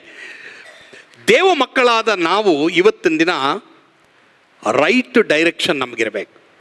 ಒಂದನೇದಾಗಿ ರೈಟ್ ಡಿಸಿಷನ್ ಇರಬೇಕು, ಎರಡನೇದಾಗಿ ರೈಟ್ ಡೈರೆಕ್ಷನ್ ಇರಬೇಕು. ಎಲ್ಲರಿಗೂ ಆಸೆ ಏನು? ಅಭಿವೃದ್ಧಿ ಹೊಂದಬೇಕು, ಚೆನ್ನಾಗಿರ್ಬೇಕಪ್ಪ, నేను ఏం చేస్తేనೋ ಮಂಚದ ಕಾವಲ್ ಚೆನ್ನಾಗಾಗಬೇಕು. ಯಾರ್ಯಾರಿಗೆ ಆಸೆ ಇದೆ ಒಳ್ಳೇದಾಗಬೇಕು, ಚೆನ್ನಾಗಾಗಬೇಕು, ಅಭಿವೃದ್ಧಿ ಅನ್ಬೇಕಂತ ಕೈ ಎತ್ತರಿ. ಎಸ್ ಅಲ್ವಾ? ಎಲ್ರಿಗೂ ಆಸೆ. ಸರಿ, ಯಾರ್ಯಾರಿಗೆ ಹೆಲ್ತ್ ಇಶ್ಯೂಸ್ ಇದೆ, ನೀವೇನು ಮಾಡಿ ನನಗೆ ಒಳ್ಳೇದಾಗಬೇಕಪ್ಪ, ನಾನು ಚೆನ್ನಾಗಿರಬೇಕು ಅಂತ, ಆ ರೀತಿ ಪ್ರತಿಯೊಬ್ಬೊಬ್ಬರು ನಾವೆಲ್ಲರೂ ಇಲ್ಲಿದ್ದೀವಿ ಅಲ್ವಮ್ಮ? ಸರಿ, ಆದರೆ ಬೈಬಲಲ್ಲಿ ಏನು ಬರ್ತಿದೆ ಗೊತ್ತಾ? ದೇವರು ಯೌಶುವನಿಗೆ ಹೇಳ್ತಾರೆ, ಆ ಯವನಸ್ಥನಿಗೆ ಹೇಳ್ತಾರೆ, ಯೌಶುವ, ನೀ ಸಫಲ ಆಗಬೇಕಾದ್ರೆ ಎಡಕ್ಕಾಗಲಿ ಬಲಕ್ಕಾಗಲಿ ನೀನು ತಿರುಗಬಾರ್ದು. ಇದು ಡೈರೆಕ್ಷನ್, ಈ ವಾಕ್ಯ ಡೈರೆಕ್ಷನ್. ದೇವ್ರ ವಾಕ್ಯದಲ್ಲಿ ಏನು ಬರ್ತಿದೆ ಗೊತ್ತಾ? ನೀನು ನನ್ನ ಸಹನ ವಾಕ್ಯವನ್ನು ಕಾಪಾಡಿದ್ದರಿಂದ, ನೀನು ಈ ವಾಕ್ಯಕ್ಕೆ ವಿಧೇಯನಾಗಿದ್ದರಿಂದ, ನಿನಗೆ ಕಷ್ಟ ಇದೆ, ನಿನಗೆ ತೊಂದರೆ ಇದೆ, ನಿನಗೆ ಹಿಂಸೆ ಇದೆ, ನಿನ್ನ ಕಣ್ಣೀರಿದೆ, ನೀನು ಕೇಳಿದ್ದು ನಡಿಲಿಲ್ಲ, ನೀನು ಹೇಳಿದ್ದು ಆಗಲಿಲ್ಲ, ಬಟ್ ಭಯಪಡಬೇಡ. ನೀನು ಹೇಳಿ ದೇವರಿಗೆ, ಸ್ವಾಮಿ, ಸ್ವಾಮಿ ಹೇಳ್ತಾರೆ ಶಿಷ್ಯರಿಗೆ, ಮೀರು ಪೋತಾರಾ? ಎಲ್ಲರೂ ಹೋದರು. ಸ್ವಾಮಿ ಕೇಳ್ತಾರೆ, ಮೀರು ಪೋತಾರಾ? ಶಿಷ್ಯರು ಏನು ಹೇಳ್ತಾರೆ ಗೊತ್ತಾ? ನೀನು ಬಿಟ್ಟು ಹೋಗೋಕ್ಕಾಗುತ್ತಾ ಸ್ವಾಮಿ? ನಿನ್ನಲ್ಲೇನಿದೆ? ಜೀವ ಜಲದ ಹೊರತೆಗಳು ಇದೆ, ನಿನ್ನಲ್ಲಿ ನಿತ್ಯ ಜೀವ ಇದೆ ಸ್ವಾಮಿ. ನಿನ್ನನ್ನು ನಾವು ಯಾವ ರೀತಿ ಬಿಟ್ಟು ಹೋಗಬೇಕು, ನಿನ್ನನ್ನು ನಾವು ಬಿಡೋದಿಲ್ಲ ಎಂಬುದಾಗಿ ತೀರ್ಮಾನ ಮಾಡ್ತಾರೆ. ಅವರು ದೇವರ ವಾಕ್ಯವನ್ನು ಹಿಡಿತಾರೆ. ಪ್ರಿಯ ದೇವರ ಮಕ್ಕಳೇ, ಇವತ್ತು ನಿಮ್ಮ ಜೀವಮಾನದಲ್ಲಿ ಎಡಕ್ಕಾಗಲಿ ಬಲಕ್ಕಾಗಲಿ ತಿರುಗಬೇಡ್ರಿ. ಈ ವಾಕ್ಯ ಏನು ಹೇಳ್ತೋ ಅದನ್ನು ಕೈಗೊಂಡು ನಡ್ರಿ. ದೇವ್ರೇನು ಹೇಳ್ತಾರೆ ಗೊತ್ತಾ? ನಿನ್ನ ಮುಂದೆ ಒಂದು ಬಾಗಿಲನ್ನು ತೆರೆದಿಟ್ಟಿದ್ದೇನೆ, ಅದನ್ನು ಯಾರು ಮುಚ್ಚಲಾರರು. ಅಲ್ಲೆಲ್ಲೂಯ್ಯ. ಅನೇಕರ ಬಾಗಿಲು ಇವತ್ತು ಮುಚ್ಚಲ್ಪಟ್ಟಿದೆ. ದೇವ್ರು ಹೇಳ್ತಾ ಇದ್ದಾರೆ, ತೆರಿತೀನಿ ನಾನು, ಭಯಪಡಬೇಡಮ್ಮ, ನಿರಾಸರಾಗಬೇಡ್ರಿ. ನಿಮ್ಮಲ್ಲಿ ಎಷ್ಟೋ ಜನ ಎಷ್ಟೋ ವಿಷಯಗಳಿಗಾಗಿ ಕಷ್ಟಪಡ್ತಾ ಇದ್ದೀರಾ, ಆದರೆ ಈ ವಾಕ್ಯ ಬಿಡಬೇಡಿ. ಸುಮಾರು ವರ್ಷಗಳ ಹಿಂದೆ ಈ ಕ್ರೌನ್ ಪ್ಲಾಜಾದಿಂದ ಒಂದು ಗೆಸ್ಟ್ನ ನಾನು ಭಾನುವಾರ ಆರಾಧನೆ ಕರ್ಕೊಂಬರ್ತಾಯಿದ್ದೆ. ಆರಾಧನೆ ಕರ್ಕೊಂಬರ್ಬೇಕಾದ್ರೆ ನಾನು ಅವ್ರ ಜೊತೆ ಕೂತಿದ್ದೆ. ಅವ್ರು ನನಗೇನು ಹೇಳಿದ್ರು ಅಂದರೆ, ಪಾಸ್ಟರ್ ಮಾರ್ಕ್, ನಿನ್ನೆ ರಾತ್ರಿ ದೇವರು ನನಗೆ ಕನಸು ಕೊಟ್ಟರು, ನಿನಗೆಲ್ಲ ರೀತಿಯಲ್ಲಿ ಸಹಾಯ ಮಾಡಬೇಕು ಅಂದು. ಸರಿ, ದೇವ್ರ ಸ್ತೋತ್ರ. ಎರಡನೇದಾಗಿ ಅವ್ರೇನಂದ ಅಂದರೆ, ಸ್ವಾಮಿ ಬರೋವರೆಗೂ ನಿನಗೆ ಸಹಾಯ ಮಾಡ್ತೀನಿ ಅಂದರು. ಕಡೆಗೆ 7-8 ವರ್ಷ ಆಗಿಲ್ಲ, ಸಹಾಯನ ನಿಲ್ಲಿಸ್ಬಿಟ್ರು. ಆದರೆ ದೇವರು ಅವಾಗ ನನಗೆ ಮಾತಾಡಿದ್ರು, ನೀನು ವಾಕ್ಯನ ಬಿಗಿಯಾಗಿಡಿ, ನೀನು ವಾಕ್ಯ ಓದೋದು ಬಿಡಬೇಡ, ವಾಕ್ಯನ ಬಿಗಿಯಾಗಿಡಿ, ಇದರಿಂದ ಎಡಕ್ಕಾಗಲಿ ಬಲಕ್ಕಾಗಲಿ ತಿರುಗಬೇಡ. ಎಲ್ಲರೂ ಗಮನ ಇಡಿ. ಎಷ್ಟೋ ಜನ ವಾಕ್ಯ ಬಿಟ್ಬಿಟ್ಟಿದ್ದೀರಾ. ಏನೋ ಒಂದು ಕಷ್ಟ ಬಂತು, ಏನೋ ಒಂದು ತೊಂದರೆ ಬಂತು, ಏನೋ ಒಂದು ಸಮಸ್ಯೆ ಬಂತು, ಸರಿ, ಇವತ್ತು ಪಶ್ಚಾತ್ತಾಪ ಪಡಿ. ಇವತ್ತೇನು ಹೇಳಿ ಗೊತ್ತಾ? ಸ್ವಾಮಿ, ನನಗೆ ವಾಕ್ಯ ಬೇಕಪ್ಪ, ಈ ವಾಕ್ಯದ ಮೇಲೆ ದಾಹ ಕೊಡಪ್ಪ. ನನಗೆ ಕೆಲವು ಸಲ ಬೆಳಿಗ್ಗೆ ಟೈಮ್ ಆಗಲ್ಲ ಅಂದರೆ ಮಧ್ಯರಾತ್ರಿನೇ ಬೈಬಲ್ ಪಕ್ಕದಲ್ಲೇ ಇಟ್ಕೊಂಡಿರ್ತೀನಿ, ಮಧ್ಯರಾತ್ರಿನೇ ಬೈಬಲ್ ಓದ್ತೀನಿ. ಇವತ್ತು ಬೆಳಿಗ್ಗೆ ನಾನು 3 ಗಂಟೆಗೆ ಎದ್ದು ಬೈಬಲ್ ಓದ್ತಾ ಇದೆ. ಬೈಬಲ್ ಈ ಬೈಬಲ್ನ ನೀನು ಎಷ್ಟು ಮೇಲಕ್ಕಿಡ್ತೀಯೋ ಅದಕ್ಕಿಂತ ಮೇಲೆ ನಿನ್ನ ದೇವರು ಇಡ್ತಾರೆ. ರೆಡಿ. ನನ್ನ ಬಾಗಿಲು ಅವ್ರು ಮುಚ್ಚಿದ್ರು, ದೇವ್ರು ನನಗೆ 2 ಅಲ್ಲ 3 ಬಾಗಿಲು ತೆರೆದರು. ಆಮೇನ್. ಅಬ್ರಾಹಂ ಲಿಂಕನ್ ಕುಟುಂಬದಲ್ಲಿ ಅನೇಕ ಮಕ್ಕಳಿರ್ತಾರೆ. ಆ ತಂದೆ ತಾಯಿಗೆ ತುಂಬ ಬಡ ಕುಟುಂಬ. ಇವ್ರು ಹೆಂಗೆ ಅಡುಗೆ ಮಾಡ್ತಾಯಿದ್ರು ಅಂದರೆ, ಹೋಗ್ಬಿಟ್ಟು ಸೌದೆ ತೊಗೊಂಬಂದು ಕಾಡಿನಿಂದ ಮರಗಳನ್ನ ಕತ್ತರಿಸಿ ಇವ್ರು ತೊಗೊಂಬಂದು ಅಡುಗೆ ಮಾಡಬೇಕಾಯ್ತು. ಇವತ್ತು ನಮಗೆಲ್ಲ ಏನಿದೆಮ್ಮ, ಗ್ಯಾಸ್ ಸಿಲಿಂಡ್ರ್ ಇದೆ, ಅದಿಲ್ಲ ಅಂದರೆ ಎಲೆಕ್ಟ್ರಿಕ್ ಸ್ಟವ್ ಇದೆ, ಅದಿಲ್ಲ ಅಂದರೆ ಏನೋ ಸೋಲಾರ್ ಇದೆ, ಹೆಂಗೋ ಒಂದು ಅಡುಗೆ ಮಾಡ್ಕೊಂಡು ತಿಂತೀವಿ ಅಲ್ವಾ. ಸರಿ, ಅವ್ರೇನು ಮಾಡಬೇಕಾಯ್ತು, ಸೌದೆ ಕಡಿದು ತೊಗೊಂಬರ್ಬೇಕಾಯ್ತು. ನನಗಿನ್ನೂ ನೆನಪಿದೆ, ನಾನು ಬೆಳೆಯೋ ಜಾಗದಲ್ಲಿ ನಮ್ಮ ಮನೆಯ ಸುತ್ತಲೂ ಬೇಲಿ ಇತ್ತು. ನನಗೊಂದು ಕೆಲಸ ಕೊಟ್ಟಿದ್ದರು, ಏನಂತಂದರೆ ಪ್ರತಿ ಸಾಯಂಕಾಲ ಸ್ಕೂಲಿಂದ 5 ಗಂಟೆಗೆ ಬೆಲ್ ಹೊಡಿತಾನೆ ಏನು ಮಾಡಬೇಕು, ಇಬ್ಬರು ಸಿದ್ದಮ್ಮ ಅಂತಿದ್ರು, ಅಡುಗೆ ಮಾಡೋಕ್ಕೊಬ್ಬರು, ಬಟ್ಟೆ ಒಗೆಯೋಕೆ ಹೋದ್ರು. ಅಡುಗೆ ಮಾಡೋವಳಿಗೆ ಅಡುಗೆ ಸಿದ್ದಮ್ಮ ಅಂತ ಇದ್ವಿ, ಬಟ್ಟೆ ಒಗೆಯೋಳಿಗೆ ಬಟ್ಟೆ ಸಿದ್ದಮ್ಮ ಅಂತ ಇದ್ವಿ. ಸರಿ, ಈ ಅಡುಗೆ ಮಾಡೋಳು ಏನು ಮಾಡೋಳು, ಈ ಅಮ್ಮ ಸಿದ್ದಮ್ಮ ಅವರು, ನಾನು ಅವಾಗ 8, 9, 10ನೇ ಕ್ಲಾಸು. ಆ ಓದೋ ಟೈಮಲ್ಲಿ ಈ ಬೇಲಿಯಲ್ಲಿ ಇರೋಂಥ ಎಕ್ಸ್ಟ್ರಾ ಈ ಬೇಲಿ ಇದೆಯಲ್ಲ, ಅದನ್ನು ಕಡಿದು ಏನು ಮಾಡಬೇಕಾಯ್ತು, ತೊಗೊಂಬಂದು ಇವರು ಕೊಡಬೇಕಾಯ್ತು. ಕೊಟ್ಟಿಲ್ಲ ಅಂದರೆ ಅಲ್ಲಿ ನಮ್ಮ ಇದ್ದರು ಬೆಂಜಮಿನ್ ಅಂತ, ಅವ್ರಿಗೆ ಹೇಳ್ಬಿಡೋರು, ಚೆನ್ನಾಗಿ ಬೆಳೆ ತೊಗೊಂಡು ಹೊಡಿಯೋರು. ನನಗೆ ಒಂದಿನ ಏನಾಗೋಯ್ತು ಗೊತ್ತಾ, ಮಳೆ ಬಂದುಬಿಡ್ತು. 3 ಗಂಟೆಗೆ ಮಳೆ ಬಂದದ್ದು ಏನಾಗೋಯ್ತು, ಇಡೀ ಬೇಲಿಯೆಲ್ಲ ನೆಂದೋಯ್ತು. ಏನು ಹೇಳಿದ್ರು ಗೊತ್ತಮ್ಮ ನಂಗೆ ಅವರು, ಒಣಗಿರೋ ಬೇಲಿ ತುಂಡನ್ನೇ ಕೊಡಬೇಕಂದು. ಏನಂದ್ರು, ರಬ ರಬ ರಬ ರಬ ರಬ ಅಂತ ಮಳೆ ಬೆದ್ದೈತಯಾ, ಫುಲ್ ಎಲ್ಲ ನೆಂದೋಗಿದೆಯಾ. ಏನಂದ್ರು ಗೊತ್ತಾ, ಒಣಗಿರೋ ಬೇಲಿ ತಂದು ಕೊಡಬೇಕು. ತಾವು 9ನೇ ಕ್ಲಾಸಲ್ಲಿ ನಾನು ಓದ್ತಾ ಇದ್ದೀನಿ, ಗಮನ ಇಡಿ. ಯಾವತ್ತೂ ಈ ಸ್ಟೋರಿ ಹೇಳಿಲ್ಲ ನಾನು ಹೋಗ್ಬಿಟ್ಟು ನನ್ನ ರೂಮಲ್ಲಿ, ನನಗಿನ್ನೂ ಜ್ಞಾಪಕ ಇದೆ, ಈ ಬೈಬಲ್ ತೊಗೊಂಡೆ. ಆವಾಗ ನಮಗೆಲ್ಲ ಚಿಕ್ಕ ಬೈಬಲ್ಲು, ಅದು ತೊಗೊಂಡವನು ತುಂಬ ಹತ್ತುಬಿಟ್ಟೆ ನಾನು. ದೇವರೇ, ನೆಂದೋಗಿರೋ ಬೇಲಿ ಕಡ್ಡಿನ ಒಣಗಿರೋ ಬೇಲಿ ಕಡ್ಡಿಯಾಗಿ ಮಾರ್ಪಡಿಸೋದು ಹೇಗೆ, ಕೊಡು ಅಂತ ಇದ್ದಾರಲ್ಲ, ಕೊಡದೆ ಹೋದ್ರೆ ಹೊಡಿತೀರಿ ಅಂತಾರಲ್ಲ, ಏನು ಮಾಡೋದು. ಈ ಅಮ್ಮ ಇದ್ದಾಳಲ್ಲ, ನೀನಲ್ಲ, ಬಟ್ಟೆ ಸಿದ್ದಮ್ಮ, ಅಡುಗೆ ಸಿದ್ದಮ್ಮನು, ಇವಳೋಗಿ ಚಾಡಿ ಹೇಳ್ತಾವಳೆ, ಕೊಟ್ಟಿಲ್ಲ ಅವನು, ನಾವು ಅಡುಗೆ ಮಾಡೋಕ್ಕಾಗಲ್ಲ ಅಂತ. ಆಹಾ ಉಂಡಾವ್ತಾನೆ ಅಂತ ಅಂದ್ಬಿಟ್ಟು ನಾನು ಹೋಗಿ ಏನು ಮಾಡಿದೆ ಗೊತ್ತಾ, ರೂಮಲ್ಲಿ, ಏಸಪ್ಪ ಏನಪ್ಪ ಇದು ವಾಕ್ಯ, ಎಲ್ಲ ಹೇಳಿ ವಾಕ್ಯ ಅಂತ, ಎಲ್ಲ ಹೇಳಿ ವಾಕ್ಯ ಅಂತ. ಈ ವಾಕ್ಯ ಬಿಡಬೇಡ, ಎಡಕ್ಕಾಗಲಿ ಬಲಕ್ಕಾಗಲಿ ತಿರುಬೇಡ. ಸ್ಟೋರಿ ಹೇಳ್ತೀನಿ. ಪ್ರಾರ್ಥನೆ ಮಾಡಿದೆ, ಚಿಕ್ಕ ಪ್ರಾರ್ಥನೆ, 9ನೇ ಕ್ಲಾಸ್ ಪ್ರಾರ್ಥನೆ ಅದು. ಈ 9ನೇ ಕ್ಲಾಸ್ ಅವ್ರು ಮಾಡೋದು ಗೊತ್ತಲ್ಲ ಪ್ರಾರ್ಥನೆಗಳು, ಅಲ್ಲ ನಿಮ್ಮ ಮಕ್ಕಳವರೇ, ನಿಮ್ಗೆ ಗೊತ್ತಾಗ್ತದೆ. 8, 9, 10 ಈ ಕ್ಲಾಸ್ ಮಕ್ಕಳೆಲ್ಲ ಪ್ರಾರ್ಥನೆ ಮಾಡೋದು. ಪಾಪ ಅವ್ರಿಗೆ ತಕ್ಕಂತೆ ಪ್ರಾರ್ಥನೆ ಮಾಡ್ತಾರೆ. ಅವರು ತುಂಬ ಬ್ಯುಸಿ ಮಕ್ಕಳು. ಈಗಿನ ಕಾಲದಲ್ಲಿ ಮಕ್ಕಳು ನಮಗಿಂತ ತುಂಬ ಬ್ಯುಸಿ, ಗೊತ್ತೇನು ನಿಮಗೆ, ಅಲ್ವೇನಪ್ಪ, ಅಲ್ವಾ ಮಹೇಶ? ಮಕ್ಕಳು ತುಂಬ ತುಂಬ ಬ್ಯುಸಿ. ಅಯ್ಯೋ ಏಮಂಟಾವು, ಬಲು ಬಿಸಿ வாழ்ಕೆ. ಸರಿ, ರಾತ್ರಿ 10, 11 ಗಂಟೆ ಆದರೂ ಬಿಸಿ ಅವ್ರಿಗೆ, ಅಲ್ವಾ? ಎಲ್ಲ ನೆನ್ಪಿಟ್ಕೊಂಡಿದ್ದೀರಾ? ಕಂಬಳಿ ಅಡಿ ಫೋನ್ ಇಟ್ಕೊಂಡಿರ್ತಾರೆ. ನಾ ಕೈ ಬಿಡಲ್ಲ ನಿನ್ನ, ನಾ ಕೈ ಬಿಡಲ್ಲ. ಅಮ್ಮ ಅಪ್ಪ ಬರ್ತಾರೆ, ಏಯ್ ಯಾರ ಕೈ ಬಿಡಲ್ಲ. ಇಲ್ಲ ನಮ್ಮ ಪಾಸ್ಟಪ್ಪ ಪಾಟಲ್ ಪಾಡ್ತಾ ಇರ್ತಾನೆ. ಓ ಹೌದಾ, ಸರಿ ಏಸಪ್ಪ ಕೈ ಬಿಡಲ್ಲ ಅಂತ ಹೋದರೆ, ನೋಡ್ದಾ ಲೇ ಲೇ ಲೇ ಲೇ ಲೇ ಲೇ ಲೇ ನೀನು ಕೈ ಬಿಡಲ್ಲ ಕಣೆ ಅಂತ ತಿರ್ಗಾ ಶುರು ಮಾಡ್ತಾರೆ. ಸರಿ, ಆ ಥರ ತುಂಬ ಬಿಸಿ ನಮ್ಮ ಮಕ್ಕಳು. ಬಿಡಿ, ಅದೇನು ತೊಂದರೆ ಇಲ್ಲ. ಎಲ್ಲರಲ್ಲ, ಇಲ್ಲಿಯವರಲ್ಲ, ಇಲ್ಲಿಯವ್ರು ಯಾರಿಲ್ಲ, ಆ ಥರ ಇಲ್ಲವೇ ಇಲ್ಲ. ಆ ಥರ ಹೇಳ್ಬಿಡ್ಬೇಡಿ ತಂದೆ ತಾಯಿಗಳು, ಪಾಪ ಒಳ್ಳೆ ಮಕ್ಕಳವರೆಲ್ಲ. ಸರಿ, ಈ ಥರ ಇರಬೇಕಾದ್ರೆ ನಾನು ಪ್ರಾರ್ಥನೆ ಮಾಡಿದೆ, ದೇವರೇ ನನಗೊಂದು ಅದ್ಭುತ ಮಾಡು, ನನ್ನ ಹೊಡಿತಾರೆ. ನೀವು ನಂಬ್ತಿರೋ ಬಿಡ್ತಿರೋ ಪ್ರಿಯರೇ, ಚಿಕ್ಕ ಪ್ರಾರ್ಥನೆ ದೇವ್ರು ಕೇಳಿದ್ರು. ರಬರಬರಬರೇ 2 ಅವರ್ ಮಳೆ ಬಿದ್ದಿದೆ, ಬೇಲಿಯೆಲ್ಲ ನೆಂದಿದೆ. ನಾನು ಯಾವುದನ್ನು ಕಡ್ಕೊಂಡು ಬಂದು ಕಟ್ಟಿ ಹಾಕಿ ಆ ಅಡಿಗೆ ಸಿದ್ದಮ್ಮನ ಕೊಟ್ಟನೋ ಅದೆಲ್ಲ ಒಣಗಿತ್ತು. ನಾನು ಯಾವುದು ಕಡ್ಕೊಂಬಂದು ಕಣ್ಣೀರು ಮಚ್ಚು ತಗೊಂಡು ಹೊಡಿತಾ ಇದ್ದೀನಿ, ಕತ್ತರಿಸ್ತಾ ಇದ್ದೀನಿ, ನಾನು ಯಾವುದನ್ನು ಕಟ್ಟಾಗಿ ತೊಗೊಂಬಂದು, ಅವಮ್ಮ ಹೇಳ್ತಾಳೆ, ಇವತ್ತು ಹೇಳ್ತಾಳೆ. ಅವಮ್ಮ ಇಲ್ಲಿಲ್ಲ ಪಾಪ, ಇದ್ದಾಳೆ ಏನೋ ಗೊತ್ತಿಲ್ಲ. ಇದ್ದಾಳೇನಪ್ಪ ಪ್ರಭು? ಅಯ್ಯೋಯ್ಯೋ ಇದಾರಪ್ಪು. ಸರಿ, ಗಮನ ಇಡಿ. ಆ ಅಮ್ಮ ಅವತ್ತು ಏನು ಹೇಳ್ತಾಳೆ ಗೊತ್ತಾ? ಅಲ್ಲ ಮಾರ್ಕು, ನಿಜವಾಗ್ಲೂ ಕಣೋ, ಏನೋ ಮಾರ್ಕು, ಇಂಥದ್ದು ಮಳೆ ಬಂದೈತೆ. ಆ ಅಮ್ಮನಿಗೆ ಗೊತ್ತಿಲ್ಲ ಸೀಕ್ರೆಟ್ ವಾಕ್ಯ ಅಂತ. ಆ ನಂಬಿಕೆನ ಮನ್ಸ್ಬಿಟ್ಟು ದೇವ್ರು ಏನು ಮಾಡಿದ್ರು ಗೊತ್ತಾ? ಇವನ್ನ ಪಾಸ್ಟ್ರು ಮಾಡಿದ್ರೆ ಪಕ್ಕ ಅಂದ್ಬಿಟ್ಟು ಬೇಲಿ ಕಟ್ ಮಾಡೋನಿಂದ ತೆಗೆದುಕೊಂಡು ನನ್ನ ಪಾಸ್ಟ್ರ್ ಆಗಿ ಮಾಡಿದ್ರು.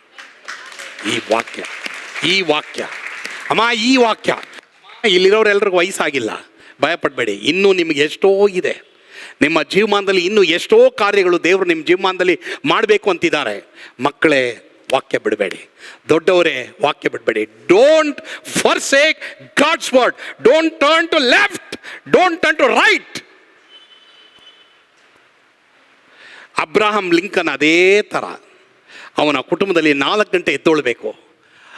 ಅವರು ಅಮ್ಮ ಏನು ಹೇಳ್ತಾರೆ ಗೊತ್ತಾ? ಮಗನೇ, ನಾವು ಬಡವರು, ಸೌದೆ ಕಡ್ದು ಅಡುಗೆ ಮಾಡ್ಬೇಕು, ಭಯಪಡಬೇಡ. ಆದರೆ ನೀನು 1 ಅವರು ಮೊಣಕಾಲೂರಿ ಬೈಬಲ್ ಓದ್ಬಿಟ್ಟು ಪ್ರಾರ್ಥನೆ ಮಾಡಿಬಿಟ್ಟು ಆಮೇಲೆ ನೀನು ಕಾಡಿಗೆ ಹೋಗ್ಬಿಟ್ಟು ಸೌದೆ ಕಡ್ದು ಮನೆಗೆ ತೊಗೊಂಬ ಅಂತಾರೆ.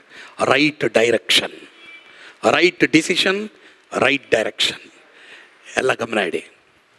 ಅವನೇನು ಮಾಡ್ತಾನೆ? ಬೈಬಲ್ ಓದ್ಬಿಟ್ಟು ಕಾಡಿಗೆ ಹೋಗ್ತಾನೆ, ಸೌದೆ ಕಡಿತಾನೆ, ತೊಗೊಂಬಂದು ಮನೆಗೆ ಕೊಡ್ತಾನೆ. ಅವನು ಯಾವಾಗಲೂ ಅಷ್ಟೇ ಬೈಬಲ್ ಹಿಂಗೆ ಓದ್ತಾ ಇದ್ದಿತ್ತು. ಆ ಬಡ ಕುಟುಂಬದಲ್ಲಿ ಬಂದಂಥ ಬ್ಲ್ಯಾಕ್ ಅಮೇರಿಕನ್, ಅವನು ಅಮೇರಿಕದ ಮೊದಲನೇ ಪ್ರೆಸಿಡೆಂಟ್ ಆಗಿ ಮಾರ್ಪಡ್ತಾನೆ. ಹಲ್ಲೆಲೂಯಾ. ಪ್ರಿಯ ದೇವ್ರ ಮಕ್ಕಳೇ, ದೇವರು ನಿಮ್ಮೆಲ್ಲರ ಬಗ್ಗೆ ಒಂದು ದೊಡ್ಡ ಉದ್ದೇಶ ಇಟ್ಟಿದ್ದಾರೆ. ಬಟ್ ನಿಮ್ಮಲ್ಲಿ ಎಷ್ಟೋ ಜನ ಬೈಬಲ್ ಬಿಟ್ಟಿದ್ದೀರಾ? ಇವತ್ತು ಬೈಬಲ್ ತಗೊಳ್ಳಿ, ಬೈಬಲ್ ತಗೊಳ್ಳಿ. ನಿಮ್ಮ ಮಕ್ಕಳಿಗೆ ಇದು ಹಾಲಿಡೇ ಬಂದಿದೆಲ್ಲ, ಮಕ್ಕಳಿಗೆಲ್ಲ ಖುಷಿ ಅಲ್ಲ? ಹಬ್ಬ ಏನಾಯ್ತು?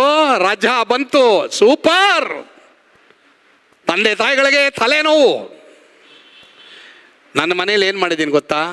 ನೀವು ಕೇಳಿದ್ರಿ ನಮ್ಮ ಮಕ್ಕಳನ್ನ, ಮಕ್ಕಳೇ ಹಾಲಿಡೇ ಬಂತು, ಖುಷ್ ದಿಲ್ ಖುಷ್ ಆಯ್ತೆ. School homework, holiday homework assignment ಕೊಟ್ಟಿದ್ದಾರೆ. ಬಟ್ ಅಪ್ಪದು ಒಂದು ಅಸೈನ್ಮೆಂಟ್ ಇದೆ, ಏನು ಗೊತ್ತಾ? ಬೈಬಲಲ್ಲಿ ಎಷ್ಟೋ ವಚನಗಳು ಕೊಡ್ತೀನಿ, ಬಾಯ್ಪಾಠ ಮಾಡಿದ್ರೇ ಫೋನ್ ಹಿಡಿಬೇಕು, ಬಾಯ್ಪಾಠ ಮಾಡಿದ್ರೇ ಟಿ ವಿ ನೋಡ್ಬೇಕು, ಇಷ್ಟ ಬರೋ ಅಂತ. ತಂದೆ ತಾಯಿಗಳು ಆ ಥರ ಮಾಡಿ ನಿಮ್ಮ ಮಕ್ಕಳಿಗೆ ಬೈಬಲ್ ಕೊಡ್ರಿ. ನಿಮ್ಮ ಮಕ್ಕಳು ನೀವು ನೆನೆಸದಂಥ ಉನ್ನತ ಸ್ಥಾನದಲ್ಲಿ ನಿಮ್ಮ ಮಕ್ಕಳು ನೆಡ್ತಾರೆ ದೇವರು. ಎಲ್ಲ ಕೈ ಚಪ್ಪಾಳೆ ತಟ್ಟಿ. Right direction. 3ನೇದಾಗಿ 1 ಪೇತ್ರ 3:15, 1 ಪೀಟರ್ 3:15. ಅವರ ಬೆದರಿಸುವಿಕೆಗೆ ಹೆದರದೆ, ಕಳವಳ ಪಡದೆ, ಕ್ರಿಸ್ತನನ್ನ ಕರ್ತನೆಂದು ನಿಮ್ಮ ಹೃದಯಗಳಲ್ಲಿ ಪ್ರತಿಷ್ಠೆಪಡಿಸಿ, ನಿಮ್ಮಲ್ಲಿರುವ ನಿರೀಕ್ಷೆಗೆ ಆಧಾರವೇನೆಂದು ಕೇಳುವವರೆಲ್ಲರಿಗೆ ಉತ್ತರ ಹೇಳುವುದಕ್ಕೆ ಯಾವಾಗಲೂ ಸಿದ್ಧವಾಗಿರಿ. ನೀವು ನಿಮ್ಮ ಹೃದಯಗಳಲ್ಲಿ ಕ್ರಿಸ್ತನು ಕರ್ತನೆಂದು ಪ್ರತಿಷ್ಠೆ ಮಾಡ್ರಿ. ಪ್ರತಿದಿನ ಯೇಸುವೆ ನೀನೇ ದೇವರಪ್ಪ ಎಲ್ಲ ಹೇಳಿ, ಪ್ರತಿದಿನ ಹೇಳಬೇಕು, ಎಲ್ಲ ದಿನ ಹೇಳಬೇಕು. ಯೇಸು ಯೆರೂಸಲೇಮಿಗೆ ಹೋಗುವುದಕ್ಕೆ ಮನಸ್ಸನ್ನು ದೃಢ ಮಾಡಿಕೊಂಡ್ರು. ಅದರ ಅರ್ಥ ಏನಂತಂದ್ರೆ the right dedication, right decision, right direction, right dedication. Come on, ನಿಮ್ಮ ಹೃದಯದಲ್ಲಿ ಕ್ರಿಸ್ತನು ಕರ್ತನೆಂಬುದಾಗಿ ಪ್ರತಿಷ್ಠೆ ಮಾಡ್ರಿ. ಮತ್ತೆ ನಿಮ್ಮ ನಿರೀಕ್ಷೆಗೆ ಏನು ಆಧಾರ ಅನ್ನೋರಿಗೆ ಮನೋಭೀತಿಯಿಂದ ಉತ್ತರ ಹೇಳ್ರಿ. ಯಾಕಪ್ಪ ಯೇಸ್ವಾಮಿ ನಂಬಿದ್ಯಾ ದಿನೇಶು? ಒಂದು ವೇಳೆ ನಷ್ಟ ಆಗಿರ್ಬೋದು, ಅದಾಗಿರ್ಬೋದು, ಇದಾಗಿರ್ಬೋದು, ಏನೇ ಆಗಿರ್ಬೋದು, ಪಾಸ್ ಆಗಿರ್ಬೋದು, ಫೇಲ್ ಆಗಿರ್ಬೋದು, ನೀನು ಹೇಳುವಂಥ ಮಾರ್ಕ್ ಇಲ್ಲ ಚೆನ್ನಾಗಿ ಮಾರ್ಕ್ ಬರ್ತದೆ, ಅದು ಬಿಟ್ಬಿಡು. ಬೇರೆ ನಾನು ಇದು ಯಾವುದೋ ಒಂದು ಹೊರಗಡೆ ಹೇಳ್ತಾ ಇರೋದು. ನಿನಗೆ ಮಾರ್ಕ್ ಬರ್ತದೋ, ಇದು ಬರ್ತದೋ, ಅದು ಬರ್ತದೋ, ರಿಮಾರ್ಕ್ ಆಗ್ತದೋ ಏನೋ ಗೊತ್ತಿಲ್ಲ. ಬಟ್ ಆದರೆ ನೀನು ಯಾಕೋ ಸಂತೋಷವಾಗಿದೆಯಾ? ನೀನು ಯಾಕೋ ಬೈಬಲ್ ಓದ್ತಾ ಇದೆಯಾ? ನೀನು ಯಾಕೋ ಚರ್ಚ್ಗೆ ಹೋಗ್ತಾ ಇದೆಯಾ? ಏಮಿಟಿಗೆ ಪೋತಾ ಉಂಡಾವು ಅವಳು ದಿನೇಶ್ చెప్పాల. ಎಷ್ಟು చెప్పాల ತಿಳಿಸ್ನಾ? ಬೈಬಲಲ್ಲಿ ಬರೆದಿದೆ, ಮನೋಭೀತಿಯಿಂದಲೂ ನಡುಗುವರಾಗಿ ನಿಮ್ಮ ನಿರೀಕ್ಷೆಗೆ ಉತ್ತರ ಏನೆಂದು ನೀವು ಹೇಳೋದಕ್ಕೆ ಸಿದ್ಧವಾಗಿರ್ಬೇಕು. ನೀನೇನು ಹೇಳಬೇಕು ಗೊತ್ತಾ? ನಿತ್ಯ ಜೀವಕ್ಕಾಗಿ ಯೇಸ್ವಾಮಿ ನಾನು ನಂಬಿದ್ದೀನಿ, ಒಂದಿನ ನಾನು ಪರಲೋಕಕ್ಕೆ ಹೋಗ್ತೀನಿ. ಅದು ಬಿಟ್ಬಿಟ್ಟು ಕೆಲವ್ರು ಹಂಗಲ್ಲ, నీకేం తెలిసినా నీకు తెలిసినా నేను ఏసప్ప నమ్మిడు నాను అట్లు చెప్పకూడదు. ರೌಡೀಸ್ చెప్తారు ತಾನೇ, ಅట్లు చెప్పకూడదు. ಮನೋಭೀತಿಯಿಂದ ಸರಳ ಹೃದಯದಿಂದ ನಾನು ನಂಬಿರೋದು ಯೇಸ್ವಾಮಿನ ನಿತ್ಯ ಜೀವಕ್ಕಾಗಿ. ನಿಧಾನ ನಿಧಾನ. ಯಂಗ್ ಬ್ಲಡ್, ఈ యంగ్ బ్లడ్ ఏం ಮಾಡ್ತಾರೆ ಗೊತ್ತಾ? నేను యೇస్వామి ನಂಬಿడేది న్యాయంగా ఎంటుకలు లేదు, చెప్పేదంతాను ఎట్లా?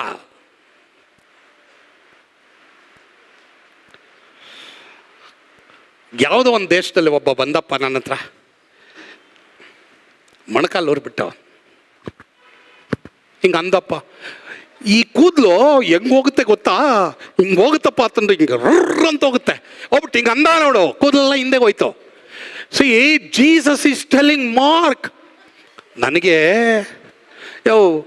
ಬೈಬಲಲ್ಲಿ ಎಲ್ಲೂ ನೋಡಿಲ್ಲ ಇಟ್ಲ ಅನ್ಕೊಂಡು ಪ್ರವಾದನೆ ಸೇಸೈತೆ ఏమే ఇట్లా అనుకోని ప్రవాదం చేసేది వచ్చిండాడప్ప ఇట్లా కూಕೊಂಡಿದ್ದಾడు ನಾನು ಚೇರ್ನಲ್ಲಿ ಆರಾಮಾಗಿ ಏನೋ ಬನ್ನೋ ಇಲ್ಲ ಏನೋ ತಿಂತಾ ಇದ್ದೀನಿ, ಬರ್ಗರೋ ಏನೋ ತಿಂತಾ ಇದ್ದೀನಿ. ಸರಿ ಬಂದ್ಬಿಟ್ಟು ನಾನು ಪ್ರಸಂಗ ಮಾಡಿ ಅವಾಗ ಬಂದು ಕೂತ್ಕೊಂಡ್ರೆ ಬಂದ್ಬಿಟ್ಟು ಹಿಂಗೆ ಮೊಣಕಾಲು ಬಿಟ್ಟು ತಿರ್ಗ್ಸಾ ನೋಡು. ನಾನು ಏನಪ್ಪ ಏನಾಯ್ತು ಅಂದ್ಕೊಂಡು ಫುಲ್ ಕೂದಲಿದೆ ಆತನಿಗೆ. ಯಾರೋ ಹೇಳ್ತಾವ್ರೆ, ಈತನ ಯಾರು ಗೊತ್ತಾ, ಪ್ರಸಂಗ ಮಾಡೋನು ಅಂದು. ಎರಡನೇದಾಗಂದ್ರು ಇವನು ಸಭಾ ಹಿರಿಯನು ಅಂದರು. ಮೂರನೇದಾಗಿ ನನಗೆ ಹೇಳ್ತಾವನೆ ಮಾರ್ಕ್, ಅಟ್ಲೀಸ್ಟ್ ಪಾಸ್ಟರ್ ಮಾರ್ಕ್ ಅಂದರೂ ಹೇಳಿಲ್ಲ ಆತ. ನಾನು ಅಲ್ಲಿ ಪ್ರಸಂಗ ಮಾಡಿ ಬಂದಿದ್ದೀನಿ. ಓಕೆ, ಬ್ರದರ್ ಮಾರ್ಕ್ ಅಂದರೂ ಹೇಳಿದ್ರು ಪರವಾಗಿಲ್ಲ. ಹಿಂಗೆ ಅಂಧ ನೋಡು ಪ್ರಿಯರೇ, ಆ ಸ್ಟೈಲ್ ಅಂತ ಓದ್ದು. ನೀ ಲೆವೆಲ್ ಸೂಪಿ ಒದ್ದು, ನೀ ಟವಲ್ ಸೂಪಿ. ಅಲ್ಲೆಲ್ಲೂಯ್ಯ ಹೇಳಿ, ಅಲ್ಲೆಲ್ಲೂಯ್ಯ ಅಂತ. ಅಪ್ಪ, ನಿನ್ನ ನಿರೀಕ್ಷೆಗೆ ಆಧಾರ ಏನು ಅನ್ನೋದಕ್ಕೆ ಉತ್ತರ ಹೇಳೋದಕ್ಕೆ ಏನು ಮಾಡ್ಯಮ್ಮ, ಹಿಂಗೆ ನಿಂತ್ಕೊಂಡು ನಾನು ಯೇಸುಸ್ವಾಮಿ ನಂಬಿರೋದು ನಿತ್ಯ ಜೀವಕ್ಕಾಗಿ ಅಂತೇಳಿ. ಇದಕ್ಕೆಲ್ಲ ಅಲ್ಲೆಲ್ಲೂ ಹೇಳಲ್ಲ. ಪರವಾಗಿಲ್ಲ, ಇಲ್ಲ ಹೇಳ್ಬೇಕನ್ನೋದೇನಿಲ್ಲ, ಬಟ್ ಹೇಳಿದ್ರೂ ತಪ್ಪಿಲ್ಲ. Right, the right dedication. 4ನೇದು ದಾನಿಯೇಲ 3:17-18. ಬೇಗ ಹೋದ್ರಿ. ದಾನಿಯೇಲ 3:17-18. ಅರಸೆ, ನಾವು ಸೇವಿಸುವ ದೇವರಿಗೆ ಚಿತ್ತವಿದ್ದರೆ ಆತನು ದಗದಗನೆ ಉರಿಯುವ ಆವಿಗೆಯೊಳಗಿಂದ ನಮ್ಮನ್ನ ಬಿಡಿಸಬಲ್ಲನು. ಹೇಗೂ ನಿನ್ನ ಕೈಯಿಂದ ನಮ್ಮನ್ನ ಬಿಡಿಸುವನು. 18. ಚಿತ್ತವಿಲ್ಲದಿದ್ದರೂ ರಾಜನೇ, ಇದು ನಿನಗೆ ತಿಳಿದಿರಲಿ, ನಾವು ನಿನ್ನ ದೇವರುಗಳನ್ನು ಸೇವಿಸುವುದಿಲ್ಲ, ನೀನು ನಿಲ್ಲಿಸಿದ ಬಂಗಾರದ ಪ್ರತಿಮೆಯನ್ನು ಪೂಜಿಸುವುದಿಲ್ಲ ಎಂದು ಉತ್ತರ ಕೊಟ್ಟರು. ದ ರೈಟ್ ಪ್ರೊಫೆಷನ್, ದೃಢವಾದ ಅರಿಕೆ. ಎಲ್ರಿಗೂ ಗಮನ ಇಡಿ. ಶದ್ರಕ್ ಮೇಷಕ್ ಅಬೇದ್ನೆಗೋ ಅವ್ರ ಮುಂದೆ ಪ್ರತಿಮೆ ಮಾಡಿ ಇಟ್ಟಿದ್ದಾನೆ. ಯಾರು? ನೆಬೂಕದ್ನೆಚ್ಚರ್ ರಾಜ. ನೀವೆಲ್ಲರೂ ಇದಕ್ಕೆ ಅಡ್ಡ ಬೀಳಬೇಕು. ಅಡ್ಡ ಬೀಳದೆ ಹೋದ್ರೆ ಆ ಬೆಂಕಿಗೆ ಹಾಕ್ತೀನಿ. ಆವಾಗ ಶದ್ರಕ್ ಮೇಷಕ್ ಅಬೇದ್ನೆಗೋ ಏನು ಹೇಳ್ತಾರೆ ಗೊತ್ತಾ? ಎಲ್ರಿಗೂ ಗಮನ ಇಡಿ. ಅರಸೆ, ನಮ್ಮ ದೇವರಿಗೆ ಚಿತ್ತ ಇದ್ದರೆ ಈ ಬೆಂಕಿಯಿಂದ ಬಿಡಿಸ್ತಾರೆ. ಒಂದು ವೇಳೆ ದೇವರಿಗೆ ಚಿತ್ತ ಇಲ್ಲ, ನಾವು ಹೀಗೆ ಸತ್ತು ಪರಲೋಕದಲ್ಲಿ ಆತನ ಬಳಿಯಲ್ಲಿ ಇರಬೇಕು ಅಂದ್ರೂ ನಾವು ಮಾತ್ರ ಈ ಪ್ರತಿಮೆಗೆ ಅಡ್ಡ ಬೀಳಲ್ಲ. The right profession. ಪ್ರಿಯ ದೇವರ ಮಕ್ಕಳೇ, ಎಲ್ಲರೂ ಗಮನ ಇಡಿ. ಅಮ್ಮ, ನೀನು ಯೇಸುಸ್ವಾಮಿ ನಂಬೋದು ಒಂದಾದರೆ ನೀನು ದೀಕ್ಷಾ ಸ್ನಾನ ತೆಗೆದುಕೊಂಡು ಎಲ್ಲರಿಗೆ ನಾನು ಯೇಸುಸ್ವಾಮಿ ಮಗ, ಯೇಸುಸ್ವಾಮಿ ಮಗಳು ಅಂತ ಧೈರ್ಯವಾಗಿ ನೀನು ಅರಿಕೆ ಮಾಡೋದು ಮತ್ತೊಂದು. ನೀನು ಅರಿಕೆ ಮಾಡು. ಎಲ್ಲರ ಮುಂದೆ ನಾನು ಯೇಸುಸ್ವಾಮಿ ಮಗಳು, ನಾನು ಯೇಸುಸ್ವಾಮಿ ಮಗ ಅಂತ ಅರಿಕೆ ಮಾಡು. ಇಲ್ಲ, ನಾನು ಇದು ಮಾಡಲ್ಲ ಅಂತ ಹೇಳು. ಯಾಕೆ ಭಯಪಡ್ತಾ ಇದೆಯಾ? ಯಾಕಂದರೆ ಯಾರು ನಿನ್ನ ನರಕದಿಂದ ಬಿಡುಗಡೆ ಮಾಡಲ್ಲ.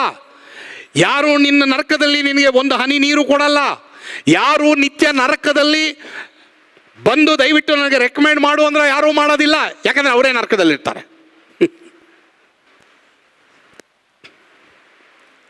ಎಲ್ಲರೂ ಇಲ್ಲಿದ್ದೀರಮ್ಮ?